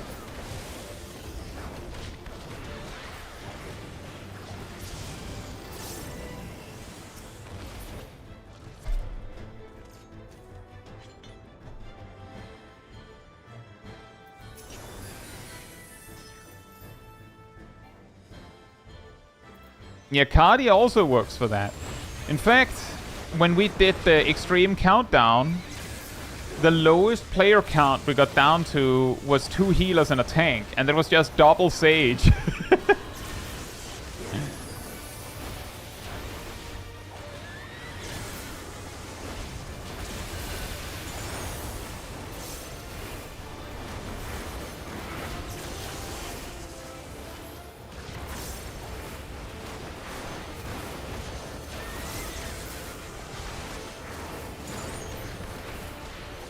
Eos also, yeah, because, well, I mean, she would be the one getting the debuff if it didn't count, if it counted, but she counts as passive healing. Or not upfront healing. Physis also works. Whispering Dawn is safe. Ow.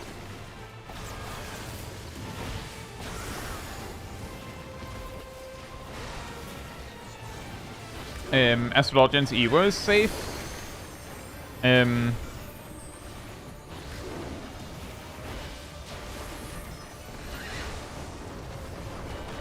But yeah, compared to White Mage that can safely just use Regen whenever and just maintain it, Astrologian doesn't have nearly as reliable healing that is safe in that fight.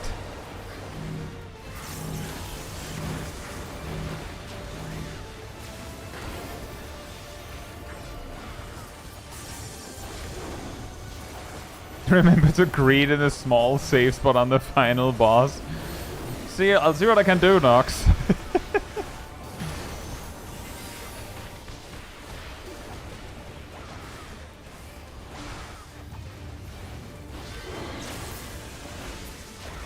Would a macro count? I mean, Zipzap, the thing that counts is that the game sees you do direct upfront healing on the target. For some reason, EOS just doesn't count.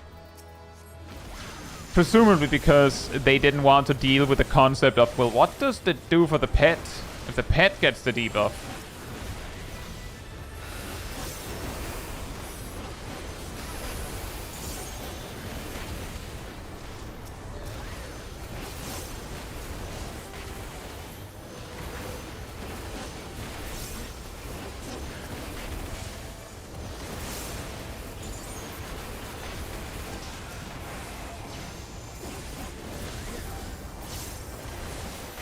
Did you mean Macrocosmos?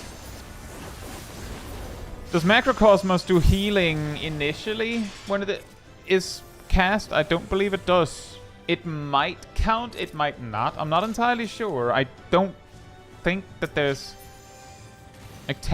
typically in an unsynced situation where you would have access to Macrocosmos, the boss would die before it would be a problem. So it's not really something I've considered. You have to press it. Yeah, but here's a funny question. Does excogitation count?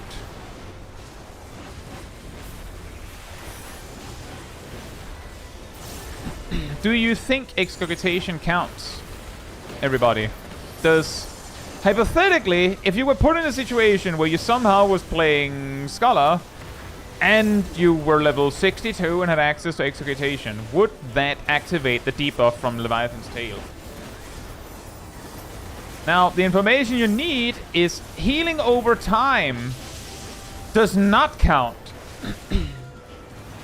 Some of the avid viewers of the Final Fantasy XIV Mythbuster series will know that excogitation is a healing over time effect and is affected by spell speed just like a healing over time effect would.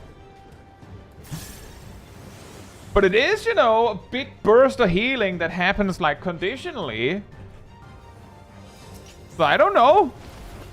That's what I mean with Macrocosmos. Matthew says, so no, then.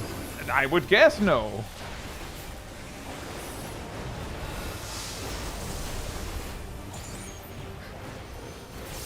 I would guess no, but I don't know.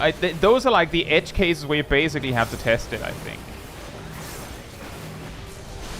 That's how I feel about it. I don't know. I would also say that it is weird, like, sort of weirdly random with what counts and doesn't count. Kind of feels. You know what I mean? Okay, bye.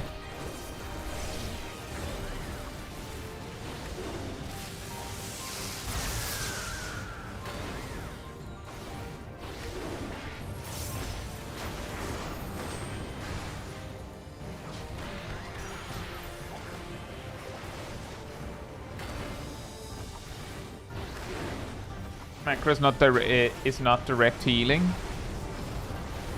I know.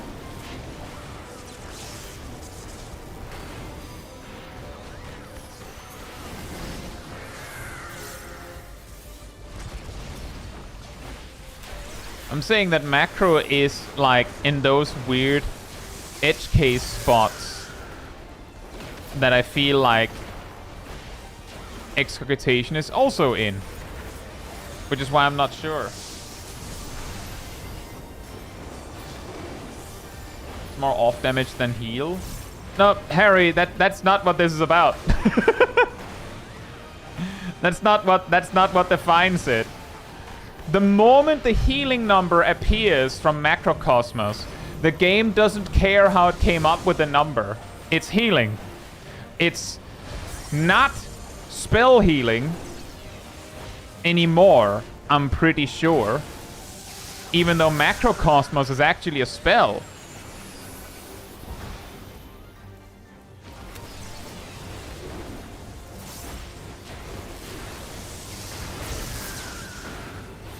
But it doesn't matter how you sourced the healing. What matters is whether the game defines it as a healing over time effect or what.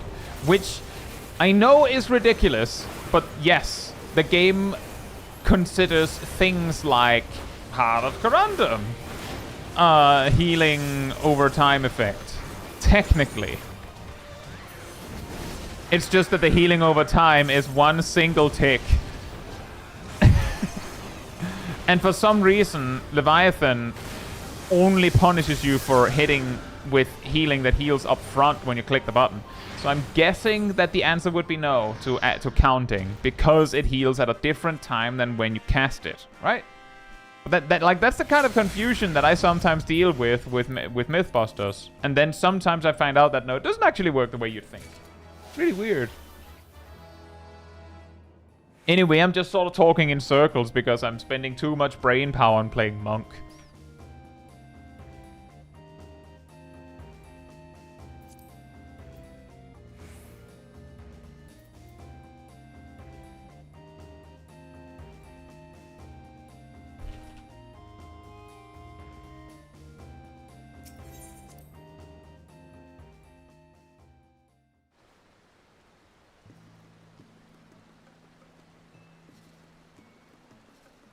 Is there any buff-based healing we know that isn't healing over time?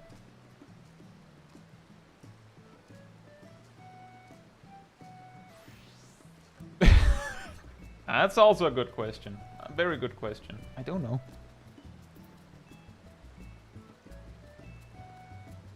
That's a good point. Does Earthly Star count as buff-based healing?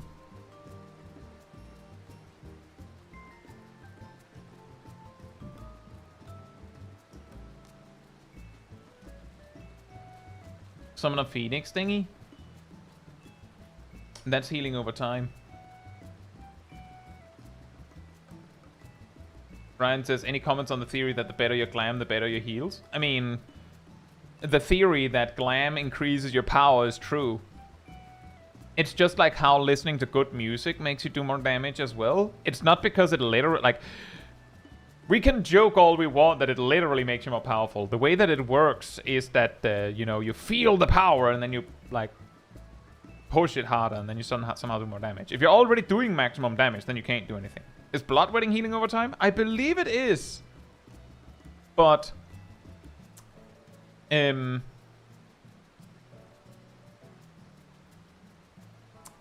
would need a lot of spell speed to be able to test that. Because the way that you test that something is a healing over time effect is that healing over time effects scale with spell speed. For extra power.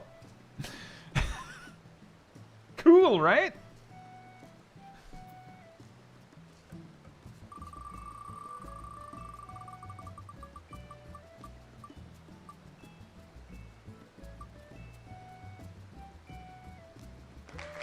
Dragoon. That is, in fact, also how I tested Harvard Corundum. I'll queue when it says 04. Fourth melee in a row? Yeah, weird. We're just getting all of the melees today.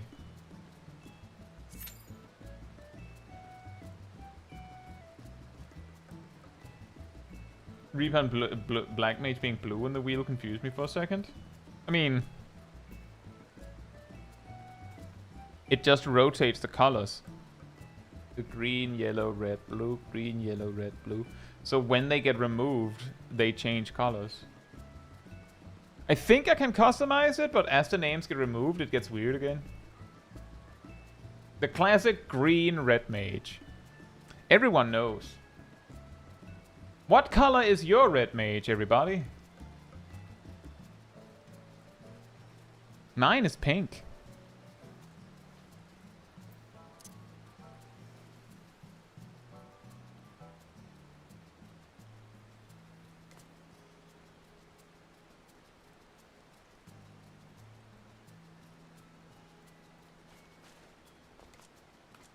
Red says, had a Hawk Manor with a first time a level 31 Gladiator, level 31 Archer and a Dragoon who insisted on opening extra doors despite having max leveled every job.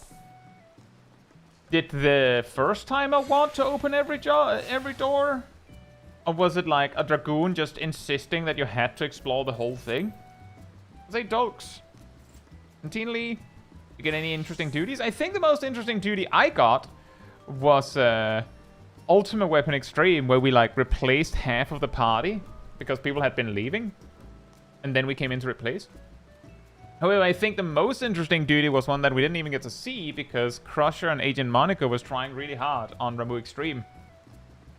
I would have loved to see that.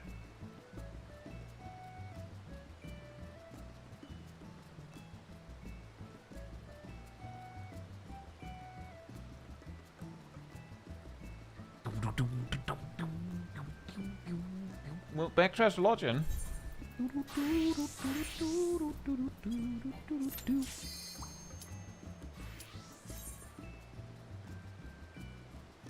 The first time I didn't really want to lead at all, so I'm unsure. In my opinion, they seemed like they wanted to be lead, but the times we did go past doors, Dragoon went back to open them. So that... Oh, Aurum Vale. That, to me, sounds like it's possible that it was a pre-made. It's also possible it was not. There are some players that will do this thing where they will see a sprout and then insist that the first time it gets a very specific experience. Such as, oh, but since you're a first timer, we have to explore the entirety of Hawk Manor, of course.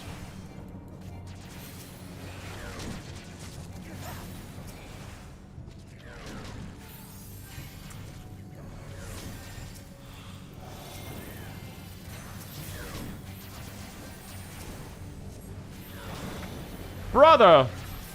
Defensive cooldowns today! More! What? One Sheltron will do!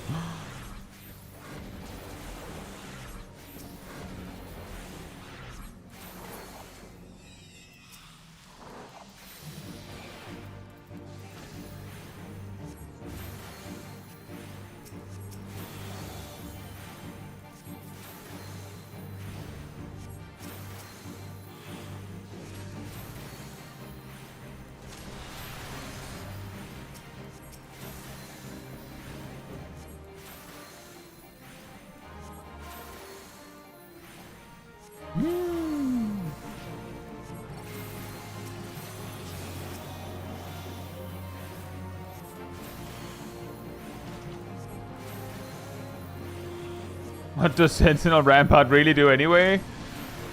At least they do something. That they know.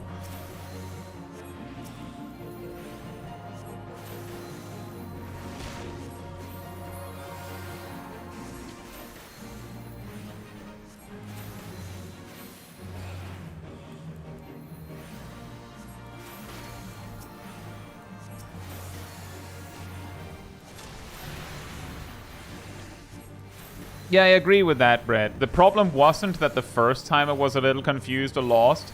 The problem was that the person who appeared to be definitely not a first timer was just derping around and opening everything and possibly adding extra confusion. Good luck, Shaq. Apparently Shaq got the Leviathan Extreme.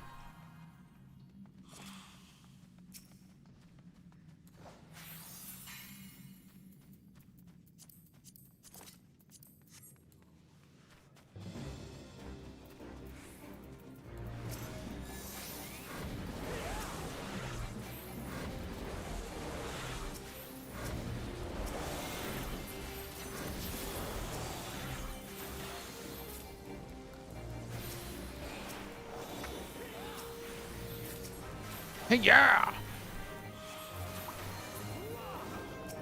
Wah! Wah!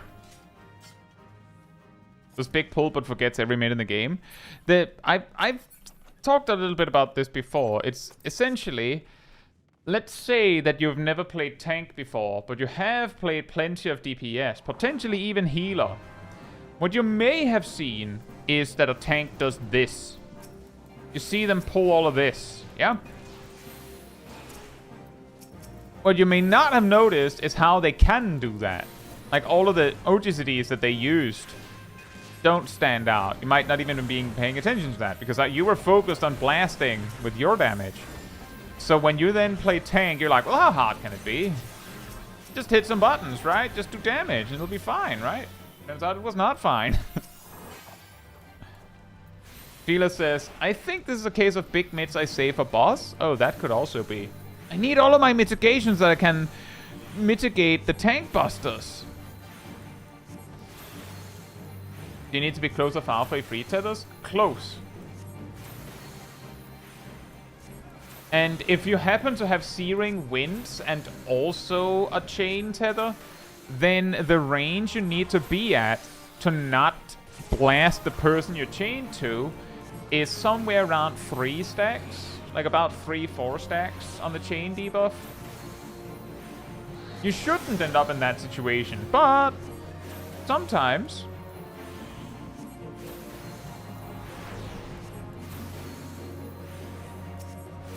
Sometimes it'll happen anyway, because people die. Card stacking! Harry says, what is the weirdest duty you filled? Filled for?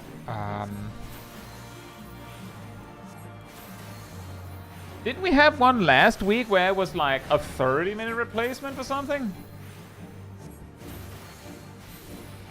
Is 3 stacks of chain really better than being blasted by Searing? Searing does 3,000 damage every 3 seconds. Chain does not that. Wasn't it? Oh yes, Tasha, where we were like a 15-minute replacement or something, and they were on the first boss. I think that one might be it.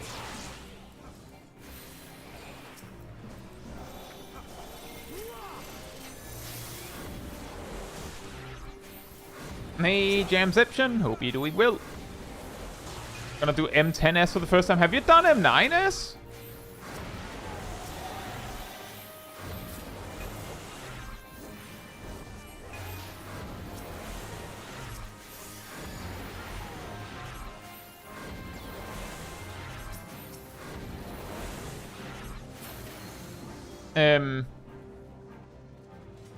What role are you filling, Jamception?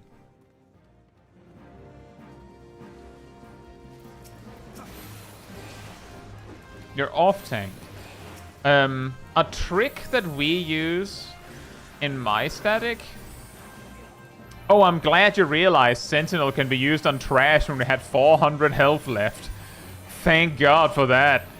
A trick that we use is that for the early on in the fight, there's this bit where you like do the 4 dashes, and then a moment like your main tank has to move the fire bro, and then you bait like basically a like 300 degree or something AoE, so you have to make sure that there's free like safety behind. What we usually do is he always targets for that cone move. He will face the furthest away player, so we typically just have Sip our off tank for that fight.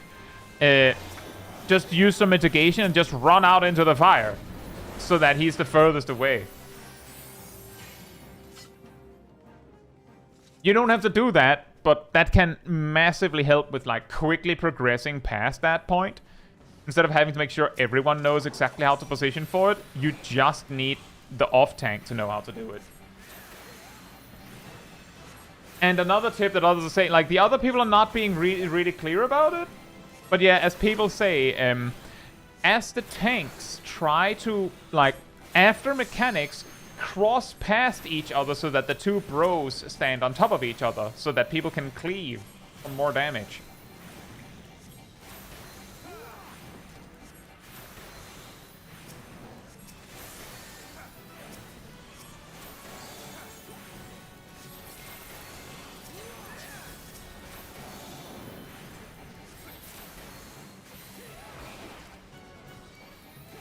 Hey, Dragon, hope you're doing well.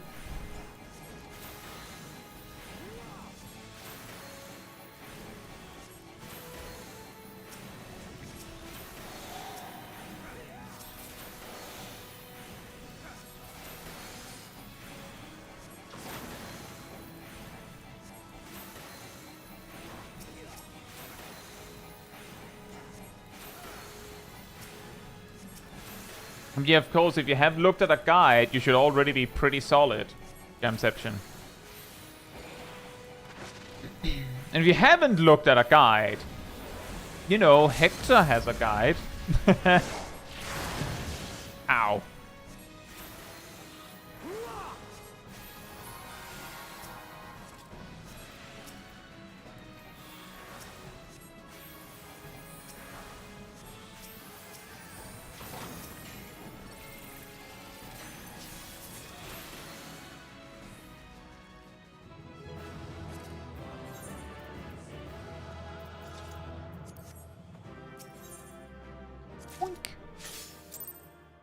Oh. Huh.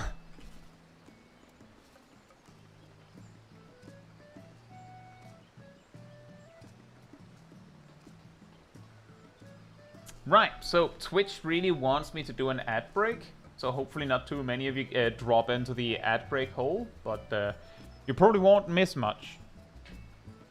Whoop.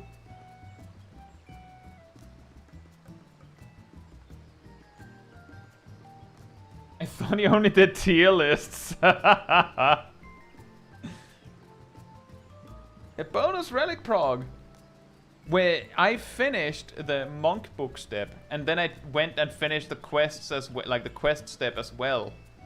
And then I also finished the Alexandrite, so my monk is also ready on the light step, right behind warrior. And I've also set the white mage up to be the next job on the book step. Wow. Eventually we'll have finished all of them. Also in regards to poetics, I've reached the point where I've ran the numbers. The specific individual thing that I need the most poetics for now is the book step. Because all of them are Hatma. Less poetics than that. All of the remaining like Heavensward stuff, each individually is less than that. Really weird. How many books do you need to do? 9 per job, and we have 5 jobs remaining, so 45. 45 books remain. And then no more book step. Hey Jace, hope you're doing well.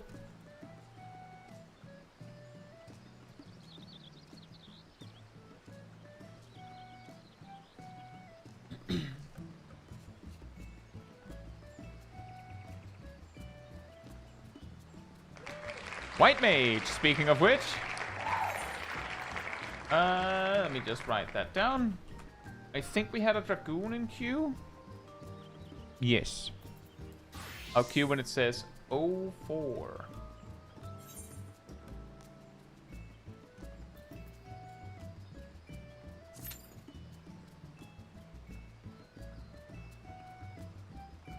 I think I have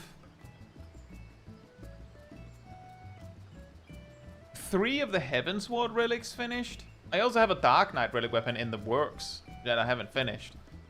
And I have 3 Around the Dawn relics finished. And I'm just trying to finish all of the 7 remaining ones in like one big batch. So either my relics are on the book step or they're past the book step. And if they're past the book step, they're also past the Alexandrite step.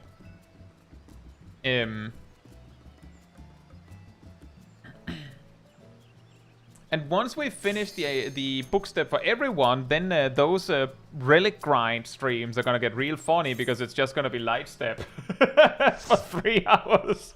Ifrit just there like, why? Why? Just get punched for 3 hours straight.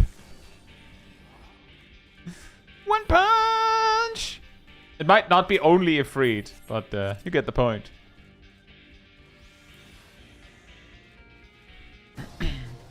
Was light step like 20 or 30 minutes? Something like that, I think.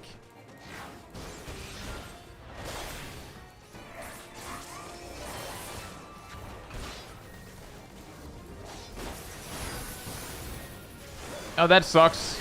That sucks, Cell Dragon. And then on top of that, you got ganked by ads. Dang it.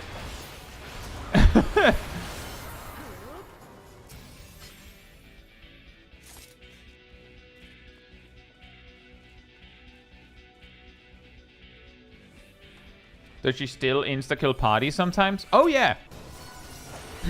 The reason why she does it less is because people have found ways to circumvent it, Edred.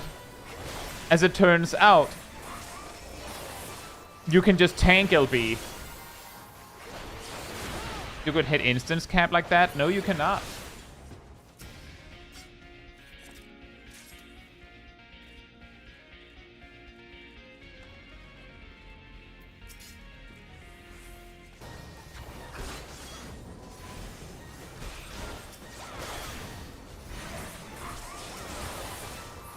This is something we've talked about on basically every, like the 2 or 3 of the recent Relic Grind streams, Red Hawk. You may have missed it. The instance cap is not an instance cap, it's a dungeon cap. It only counts dungeons.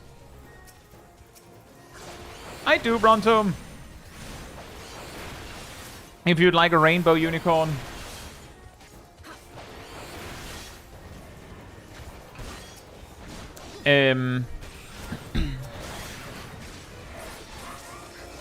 The instance cap, as some people call it, is actually a cap where if you do 100 dungeons in a single day, like in a single daily reset, they block you from using the duty finder for the rest of the day, of the daily reset. It's very distinctly a dungeon cap, not an instance cap. That is also how I, like, to be fair, just for a little bit of clarification, I was, like, I double prepped myself for it when I did a speed run of a relic weapon. In that, I started stream way earlier in the day, but I also avoided doing dungeons for any objective that didn't require a dungeon. But the double prep is that in the European region of the game, the daily reset is like late in the afternoon. So you have to actually really try to screw yourself over with that mechanic. Hey Z's, hope you're doing well. We're still asking about the cap.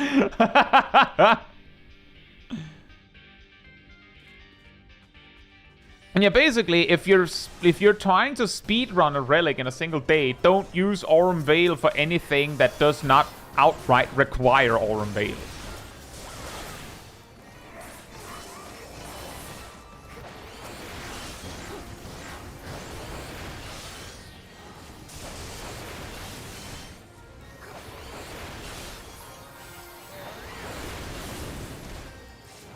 But yeah, the trick for the final boss here is that you can just mitigate it. It isn't like a programmed you die. It's just really painful. So you can just mitigate it.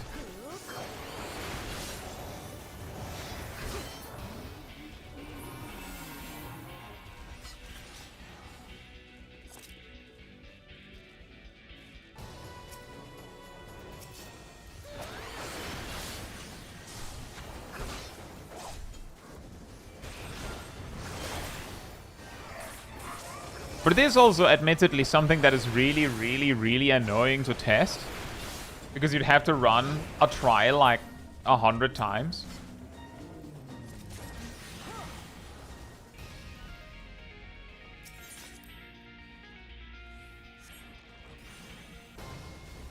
Oh, you're checking the corpse? I couldn't remember whether it was the first or the second batch where there was a key that we needed.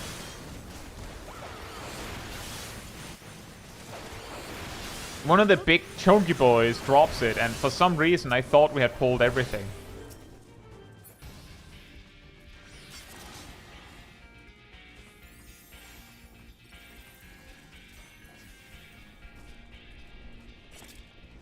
The big chunkers, they must be short lieutenants.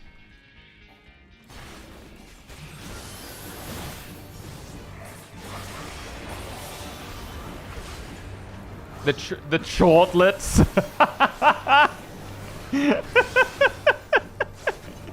Short on the shortlets.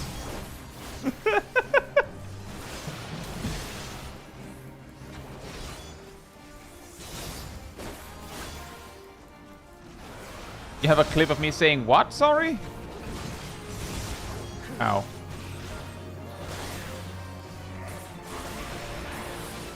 Big chonger mobs? They are big chongers!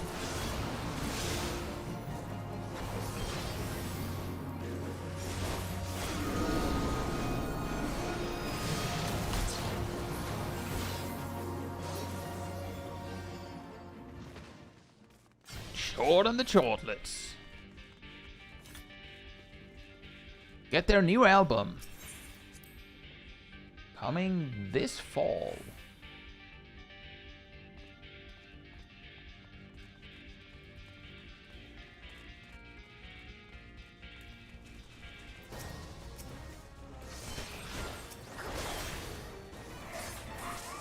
Boing.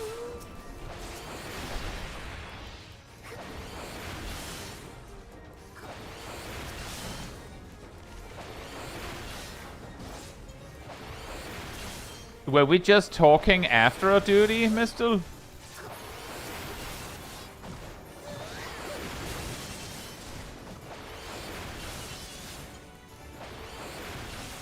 Can't wait until Chort is a regular mob in 2 expansions. That's gonna be crazy.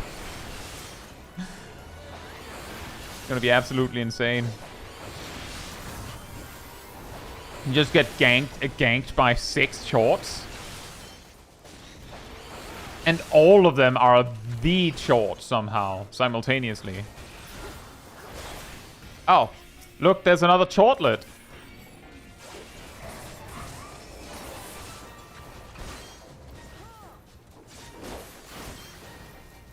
Can't wait to get my Beastmaster Chort. Shadow Chort Jutsu. Hey, oh, he's not.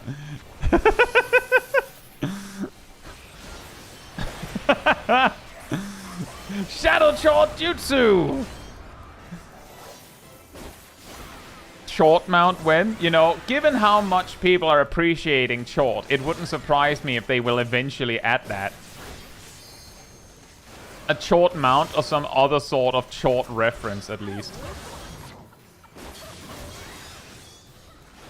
I thought it was really, I guess, not surprising that the devs were a little bit confused and surprised that players liked Chort that much. But I do think it's kind of funny. They're like, yeah, we don't understand why people are so hyped for Chort, but hey, he is cool, isn't he?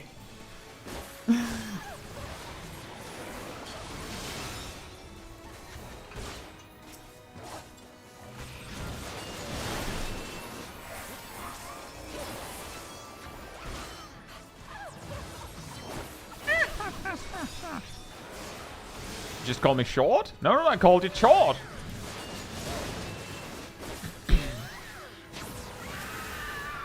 Oh boy.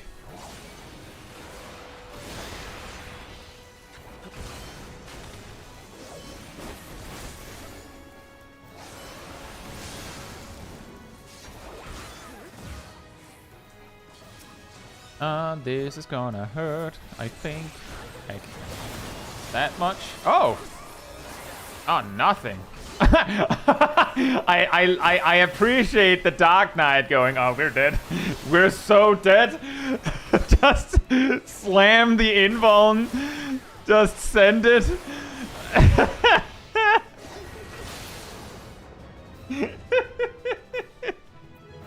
Well.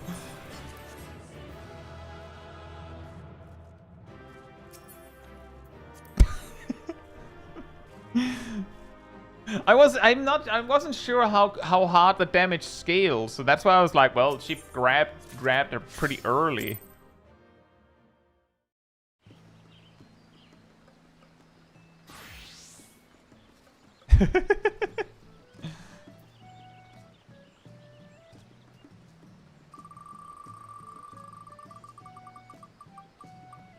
The trauma this boss has caused. Bad.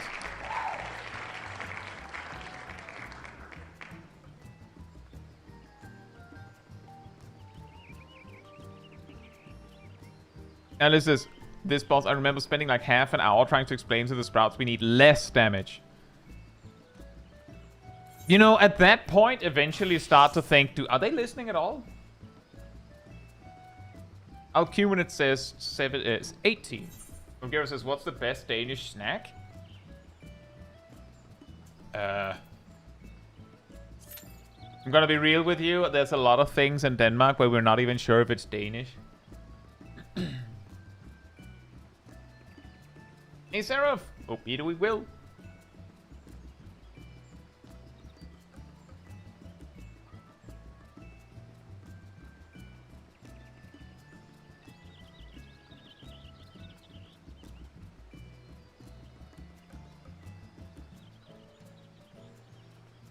And I'm pretty sure what I would recommend would not be Danish. Best Danish snack? Lego? Just ask any toddler.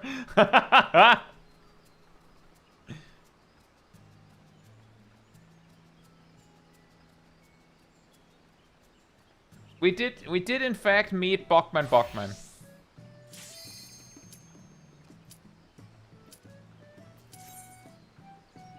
Oh. The plain toast and coffee in the morning type guy. No, I usually put something on the toast. At least on the bread. Francis, I would recommend cinnamon rolls, which are not Danish. Oh, there you go. Oh, boy.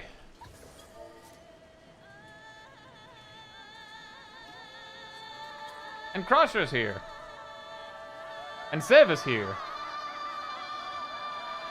I think Olaria was also in the garden.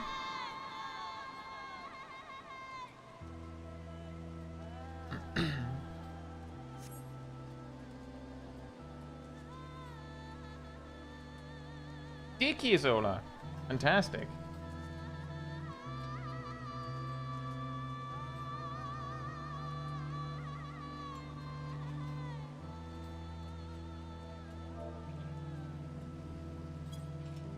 What's up with Ramu? It's just that he's really easy to pick up as a quest.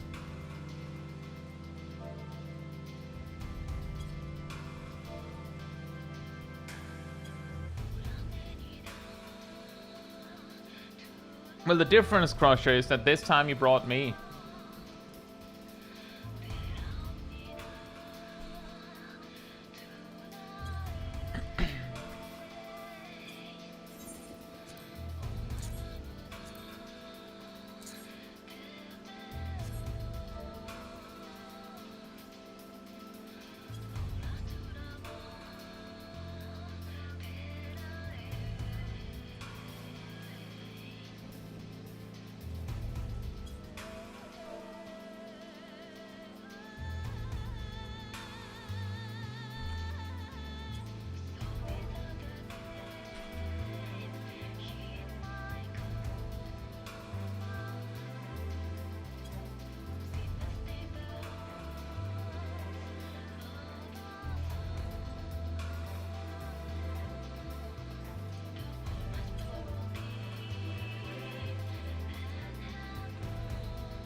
I think that's everything.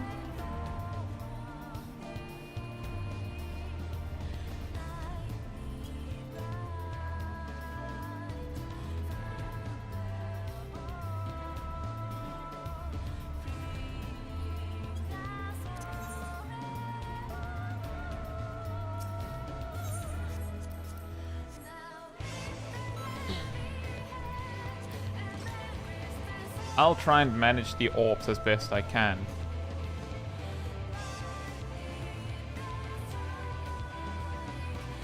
Hey, Tsukade! Since there's mental roulette for extremes, does that mean I can queue for extremes and not need Party Finder? You could! I don't... like... You can if you want.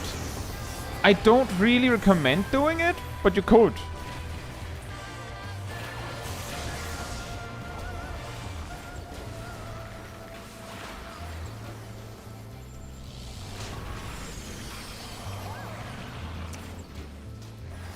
Oh boy.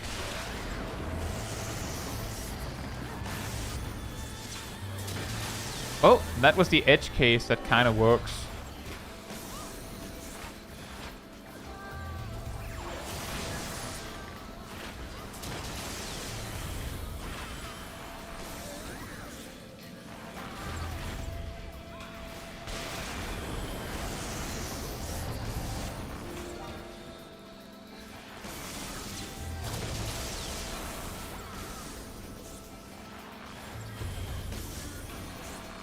Oh, sorry.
That's first pull, yes.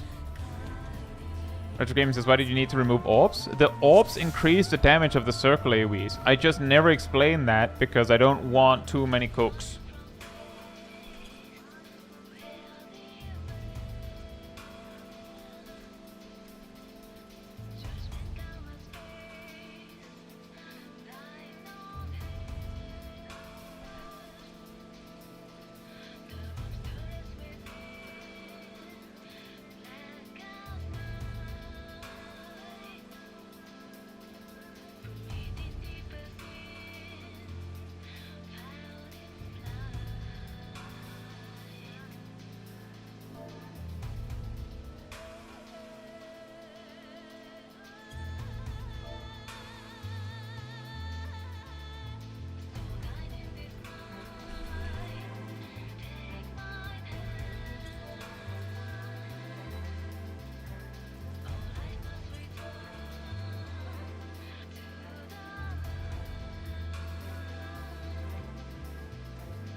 Itanuki!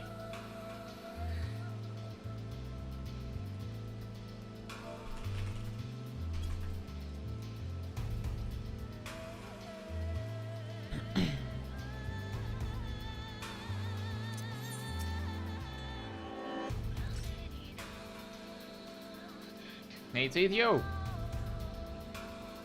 Neck down.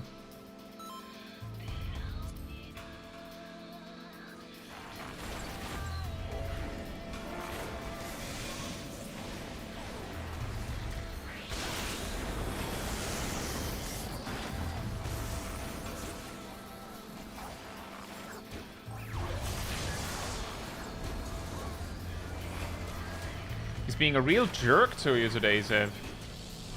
I forgot to use battle bars. Oops.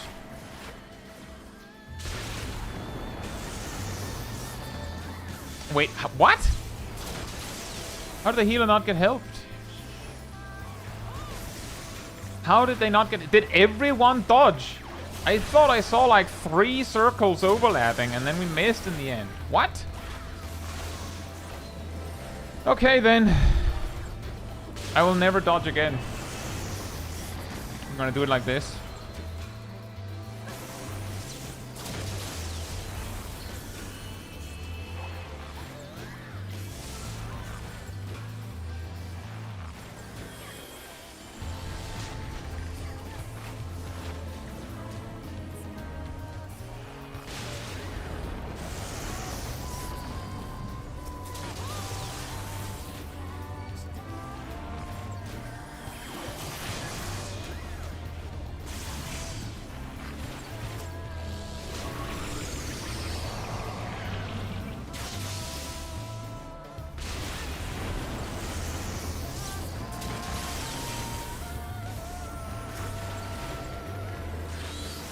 How many orbs do we have? Too many. We don't need this one.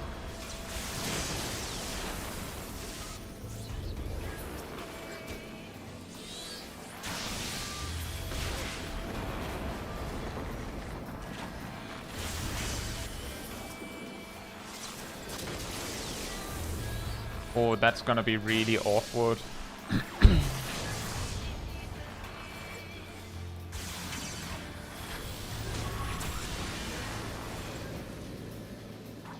I'm standing my ground. I don't trust you guys anymore. Too many orbs.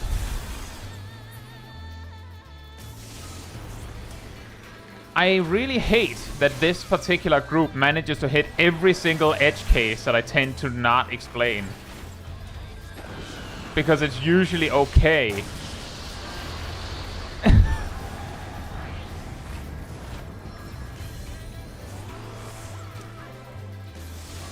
Oh, that's gonna really suck.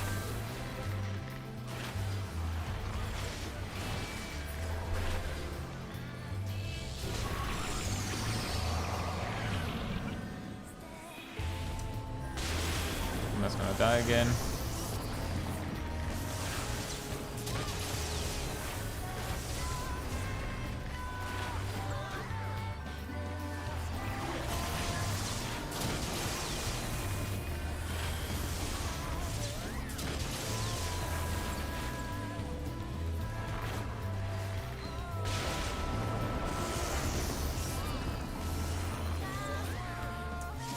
We kind of want all of these orbs on the field. There it is. Crusher, go! Onward! Oh, man. I don't... Oh, it's the tank.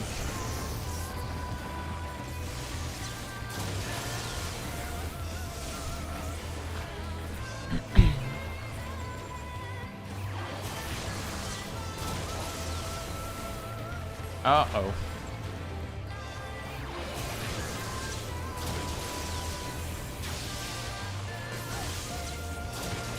And it's over. The only way to stabilize this is if we can get a tank up and they can get 3 orbs, but we can't get a tank up because healers don't have any MP left.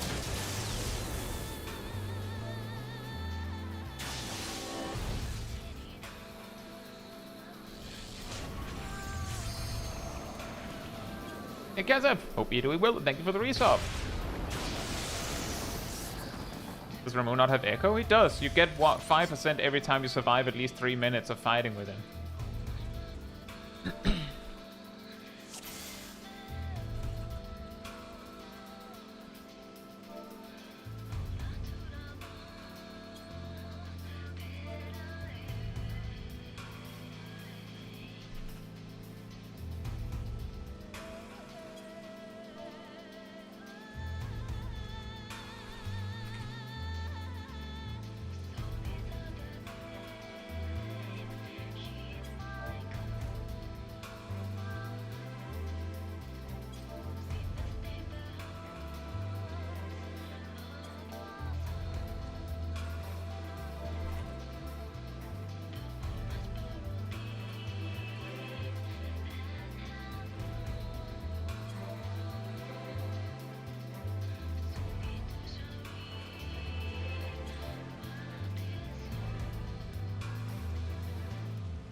I'm gonna try another ready check. Did they say something?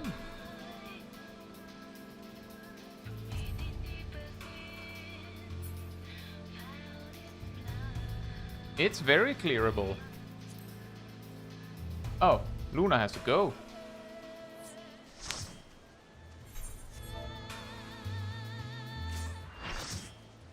Well,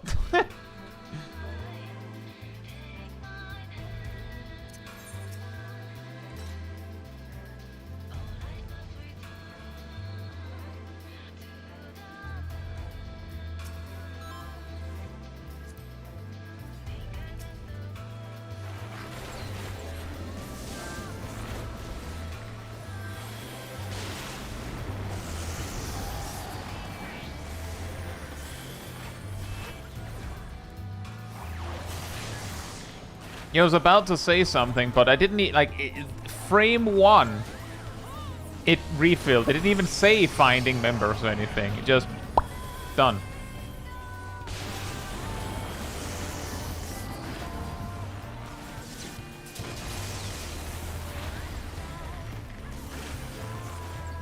Retrospect, that might not have been the best orb to take, but it was the one that is, like, literally, like, on the platform next to a player, so I was like, that one is not gonna survive.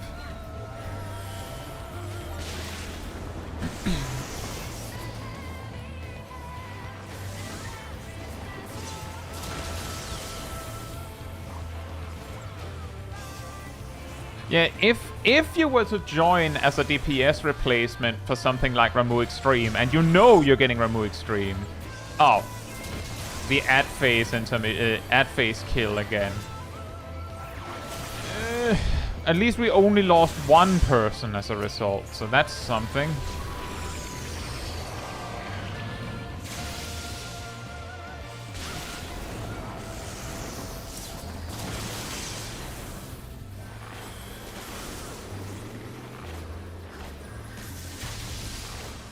Having trouble finding out how many. Thanks, YouTube. Very cool. Very cool timing for that. Why now?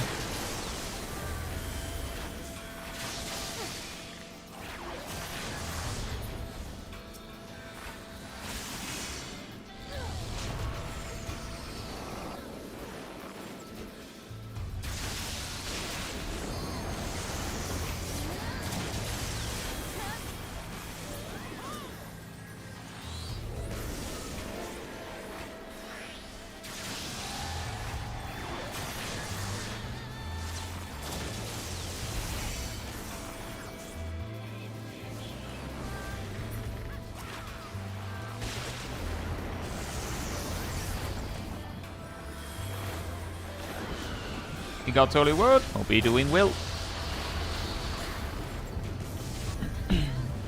It's your loss. It's a lot more fun when you have some challenging duties. To mix it up.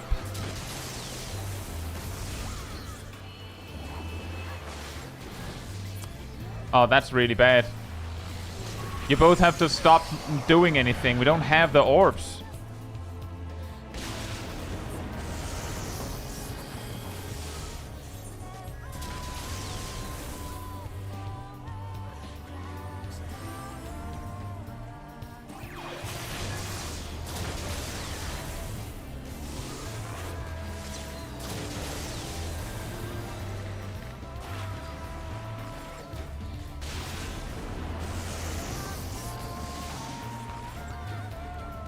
Alright, this might be good. We have sort of stabilized.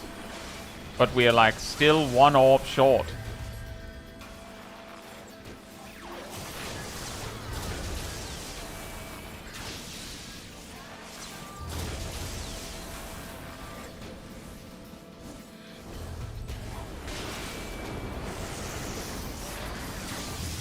No, no, no, no, no, no, no, you're both grabbing. You're both grabbing! One of you have to stop! You both did it! Now we don't have any orbs! What are the tanks gonna do? And also, that was a quick Rolling Thunder again.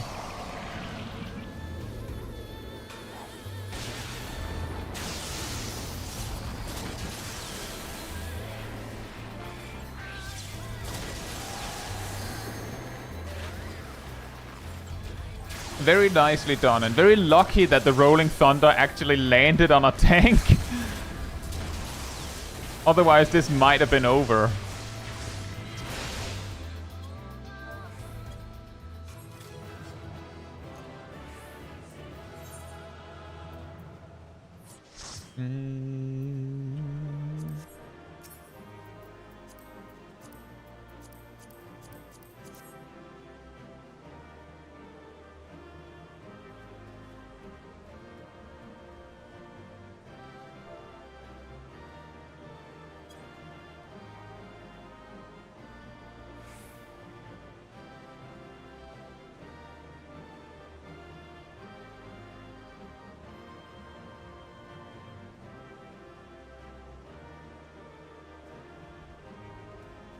In the chaos of it all, it can be really difficult. And the worst part is that you can't stop grabbing 3 orbs once you start. Because if you stop, and then the other person also stops, now you're like 2 or 4 orbs down, and still have Rolling Thunder. So there wasn't really anything you could do. I could just stand there and watch as it was going bad. Because I stood perfectly to see both players do it. But there's not much you can do in the moment. Other than just keep going. Usually, optimally, you actually have a... like a priority list of who does it. Usually...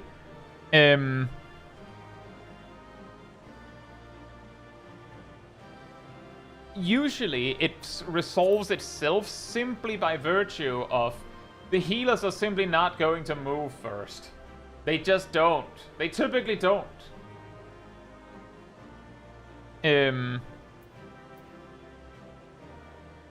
So you don't even have to worry about it. It just solves itself that if you have a healer and someone else, then the someone else does it.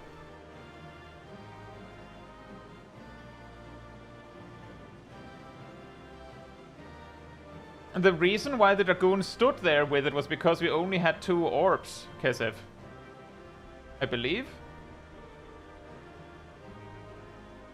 And then we got 4 new orbs.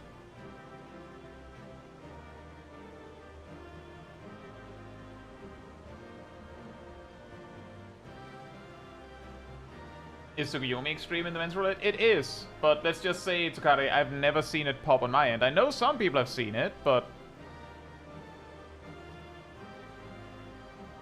Also true, Caetsu, but I'm going to guess the healer didn't even see the Dragoon, just focused on fix the thing. And yeah, that is exactly right, Crusher. That you did exactly the correct thing.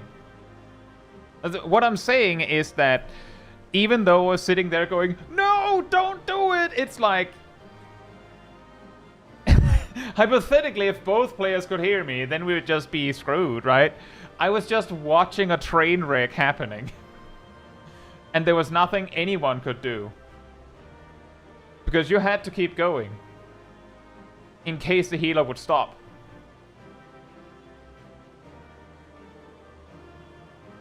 But yeah, as Philippe says, Mental Roulette includes all extreme duties that is not from the current expansion.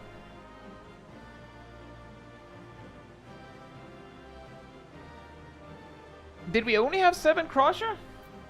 Oh right, Diki. Diki was here as well.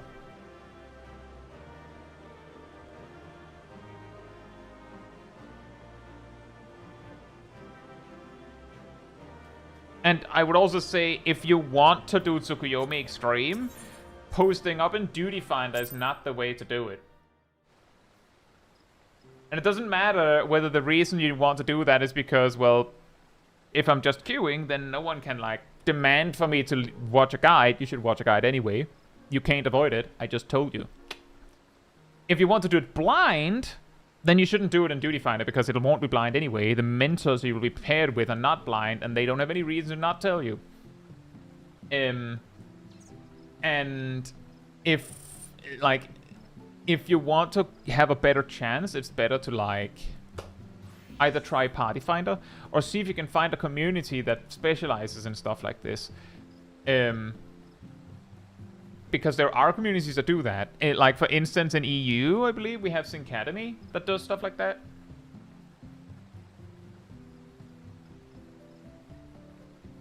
Right, no worries, Kesev. I was also just explaining what was happening, and it might not have been super clear. Like, you might have been focusing on other things.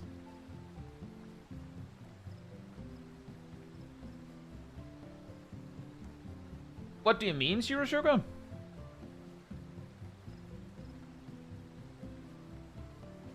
You could try with Party Finder. That is a good start. I would say you could try that, and if it doesn't work, then maybe look for communities. Yeah, Crusher was actually in on Ramu Extreme earlier tonight, and the party gave up. So I feel like this was a pretty good revenge match.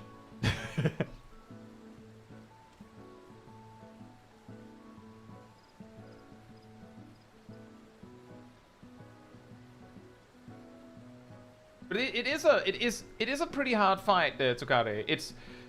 It's a lot more lenient than it seems if you can make it past the weird floor mechanic. That sync question earlier was Tsukuyomi Extreme, right? I believe so, yes. Yeah, that's fair, Crusher.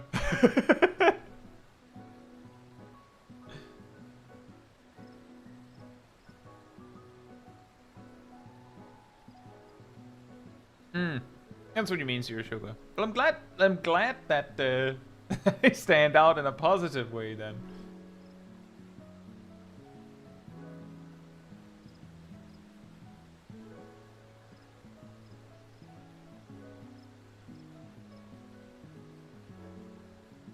If you can find people for it, Tsukare, I'm sure you can do it, especially if you watch the guide. It's a lot harder if you try to do it blind, is what I was getting at. Sorry if I sounded like I was getting a little bit aggressive about that. Dream Trials and Treasure Maps are your favorite thing in the game? Awesome. I think we have time for one last one, guys. In before we get like a 1 hour extreme.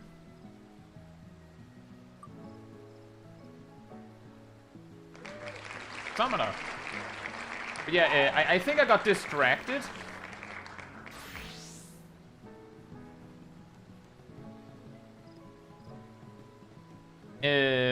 From what I was saying, if you're queuing into an extreme and you know you're if you're queuing in and you know you're landing an extreme, like if you're replacing, for level 50 extreme, Summoner's really good. Like, really, really good to have. I will queue when it says 10. And if you know you're a healer, I highly recommend Sage or Astrologian. If you're a tank, I think Paladin and Gunbreaker are typically the stronger ones, but anything will do. Like, that also counts for DPS and healer. If you're like, oh, but I want to help with this extreme, but I don't want to play Summoner. Bro, like, anything will help. If you're queuing in and you know what the mechanics are, then, like, any job on a player that knows what they're doing is gonna be crazy helpful. Like, if I say this and then I do a roulette wheel to choose jobs, like, I should be queuing as exclusively, like, S-tier carry jobs if I believe that you had to choose the jobs that were best. But I'm more saying, if it's all the same to you, it's pretty solid to pick the generally stronger level 50 jobs. It's not that Summoner does, like, a lot of damage. They do fine damage, and all of the jobs do fine enough damage. It's just that Summoner has a res. The one, if a player knows what they do, does not exist. I will say, Sugar, whenever we have people from the community land in an extreme, it's typically already good. Like, the more there are, the better. The one weakness we had in the remote extreme we just had now is that we didn't have a healer from the community. If one of the healers was community, we might have gotten it first try.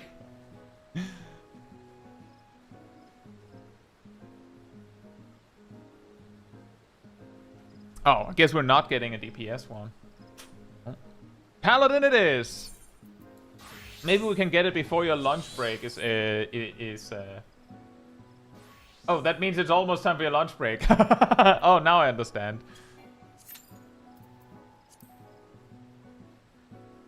Ghost Cup! Ooh, what are we getting? It's... Oh. You better not give me Remove Extreme twice in a row.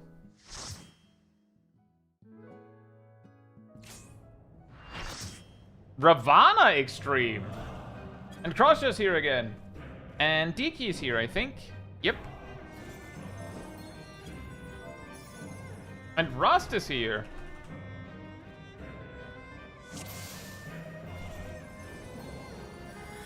Oh, I didn't even get to say anything. I was gonna say, should we give it a go?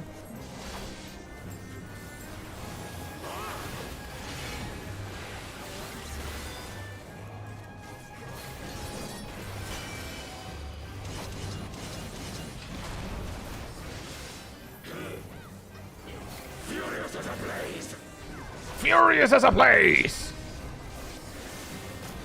Double Dancer, double White Mage, double Paladin. If I recall correctly, the first one is a circle AoE. And the second one is Wait, what? I gave the other tank like a good solid 30-second lead, I think, before I used my tank stance, something like that. I don't understand. I didn't mean to steal their aggro. I just wanted to be sure I was second.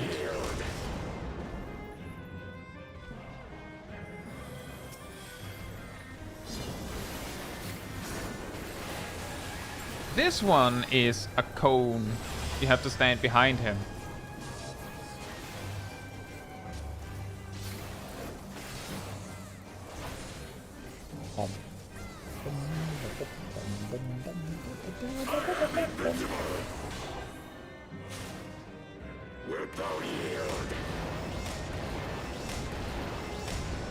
I ran the wrong way, I think. All before me, run away from me. Well, we have a healer alive, so we're good.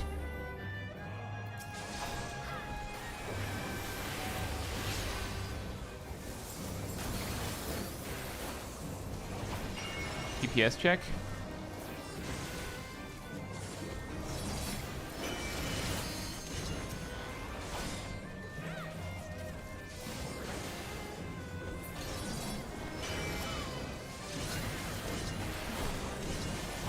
Success.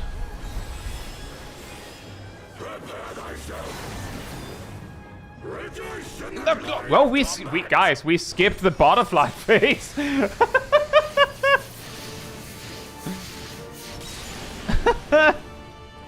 rejoice in the glory of combat, because check out this damage.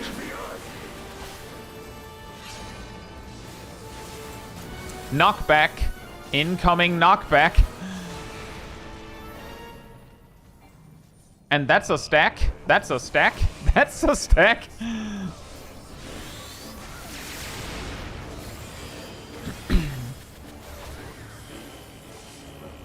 Very nice. Gimme, gimme, gimme, gimme, gimme. Gimme. I don't think I can grab it in. Thank you.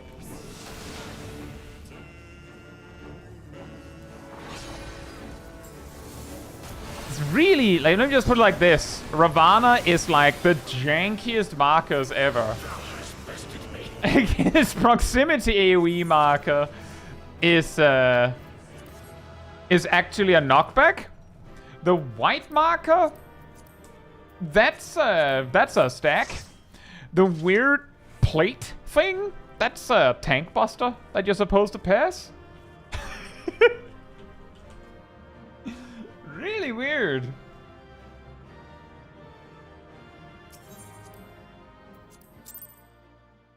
Let's see. Wow, that was really good, guys.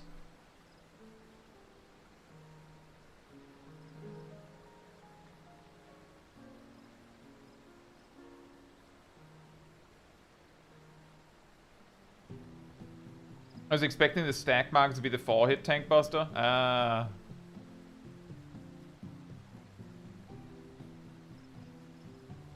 I'm surprised that we skipped the butterfly phase. Not saying I haven't seen that, but usually when it's when it's duty finder like that, you skip it after a couple pulls. Sometimes that was faster than my M12N. It's like some of these extremes are like extremely fast if you actually know what you're doing. There barely was a combat to rejoice in the glory of. Oh. Hey Yami, does my crew and I made our first foray into UCOP this week, and it having non-standardized markers for stacks and such is also weird. Yeah, exactly. I think they only really, truly, properly started to be consistent with markers in Shadowbringers. And then they've like turned back around and fixed it a little bit in post. That is a good, that is a good finish. That is a good finish.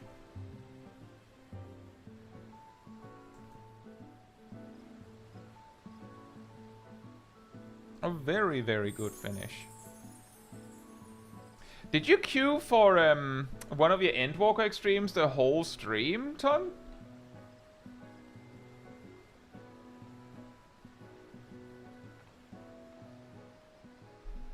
Or was that just a joke?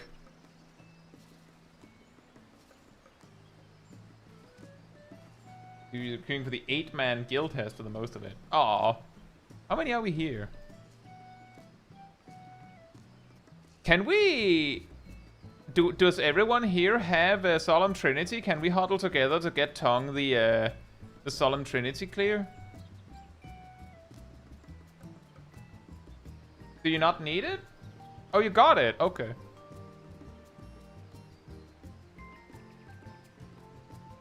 Cat was trying to get me into Byakko. Ooh. I wouldn't mind Byakko.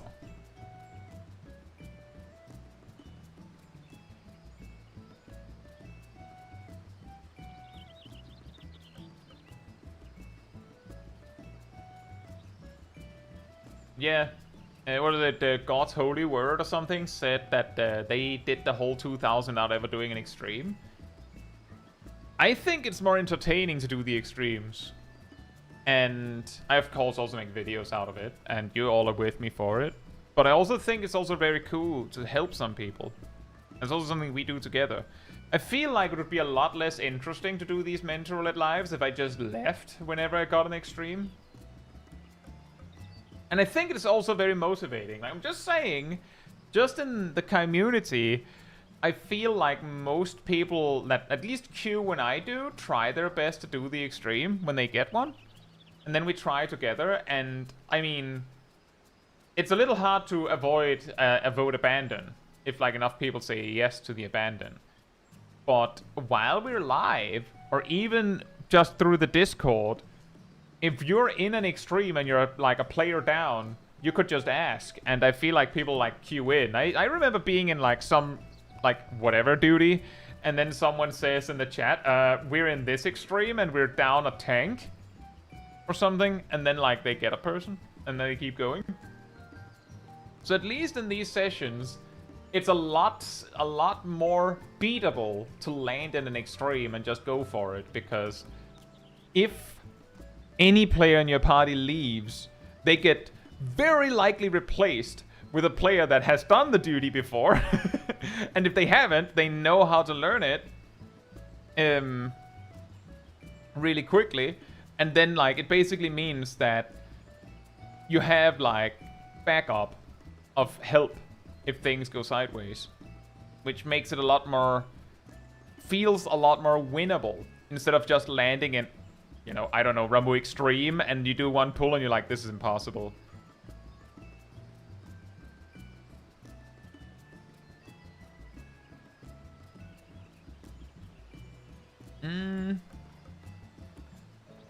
Because it says that extreme did less mechanics than normal does. Yeah, I think we overgeared it pretty hard. Because that can happen.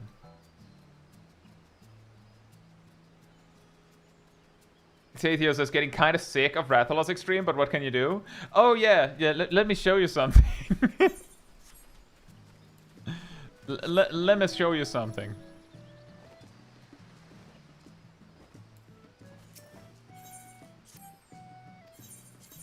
I'm pretty sure that nearly all of these are from Mental Roulette.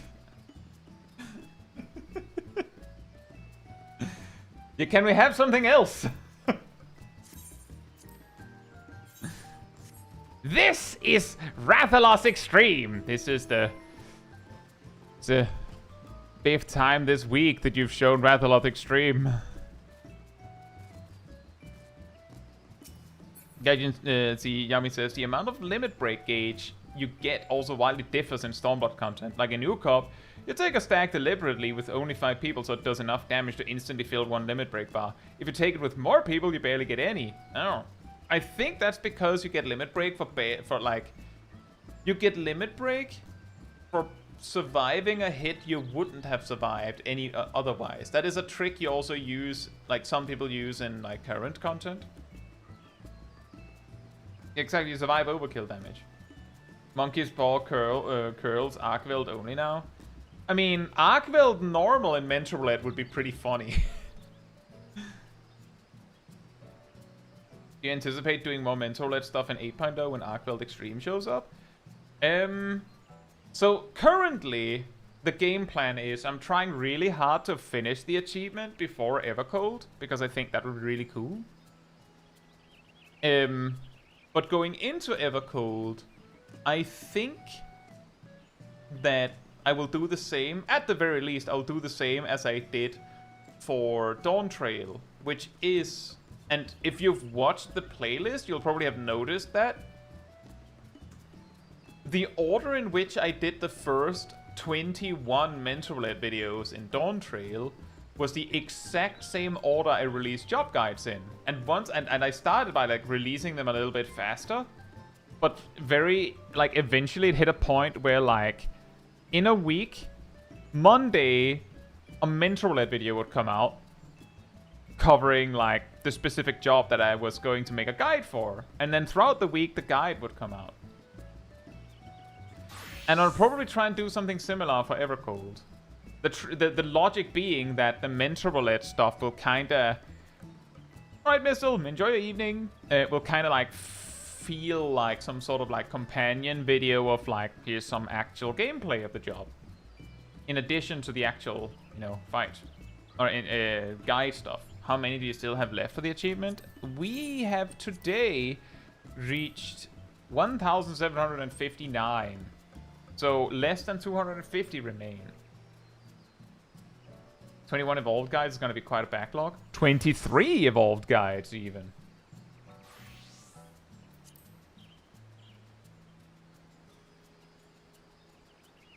But yeah, indeed.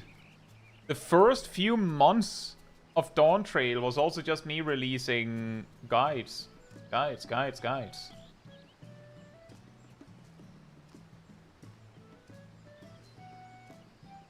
Which is also why when people ask if I'll be doing both Reborn and Evolved mode guides, that I'm like, I don't know.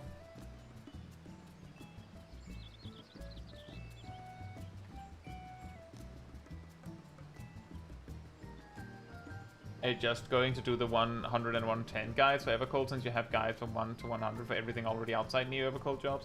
Classified, you do know that I have 1 to 90 guides for Endwalker, right?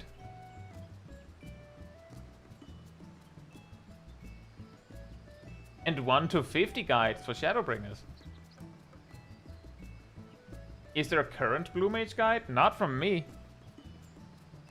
I don't think I've touched Blue Mage in terms of guides since Shadowbringers.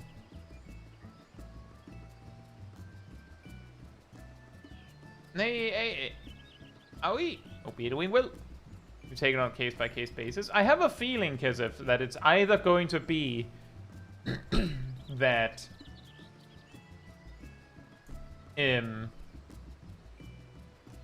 I'll say and say no. The way that I will look at it, Kesef, is, and I've said this a few times,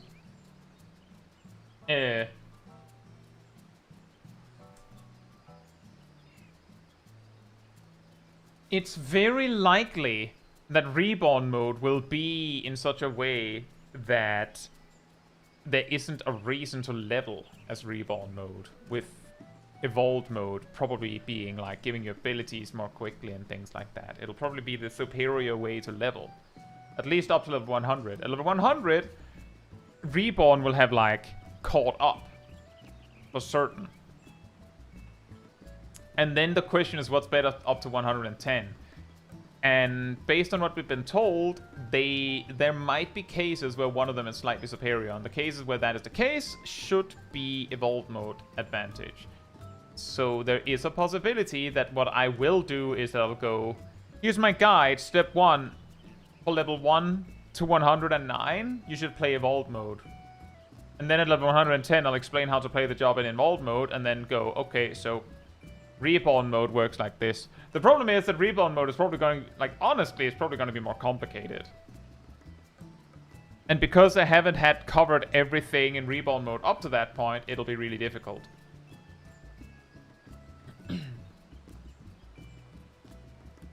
But yeah, that is something that is difficult for me to figure out. It's, who knows, maybe I'll find a way to just do both.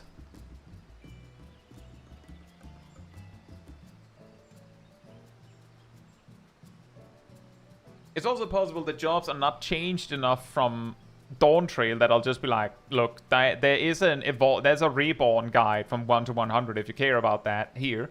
Here's the last 10 levels.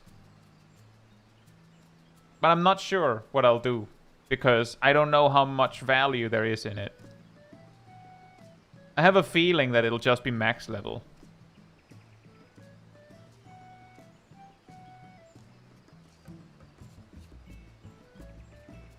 But we don't know for sure. We've just been told a little bit.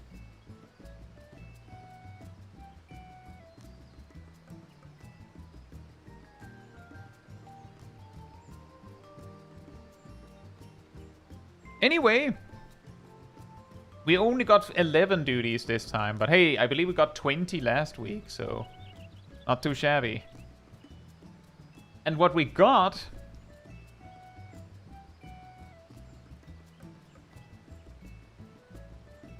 is, let's see, one high-level dungeon and two guild tests, 1 MSQ roulette, 3 extremes. Actually, we got 2 high-level dungeons. We also got 2 leveling dungeons and 1 max level dungeon.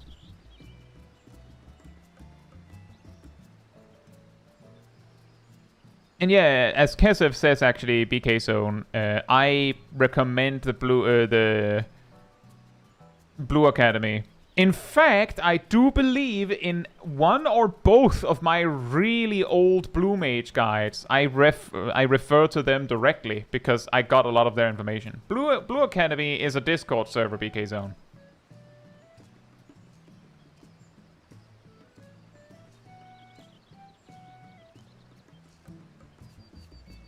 Anyway, I think we will say that that was that for tonight. So if you'd like to support the channel even more directly, you can like over on the YouTube side of things, you can follow, you can subscribe, you can become a member, you can super chat, you can cheer, you can do all of that goodness. If you don't like any of that, there is also the Ko-Fi link that I don't know if Erdal has it on hand, or maybe I'll grab it now. Erdal has it, fantastic. It all helps support me and the channel directly, so I can focus on doing stuff like this with all of you without having to worry about algorithms and whatnot. So thanks so much for the support.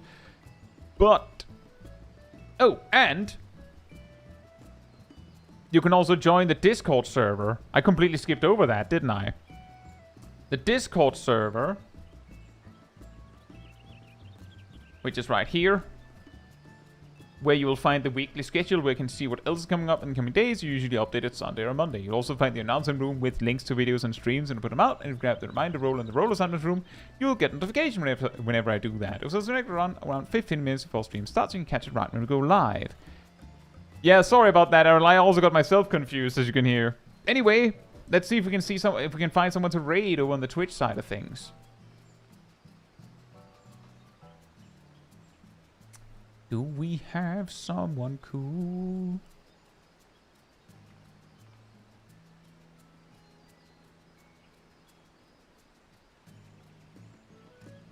I mean, we have a bunch of cool.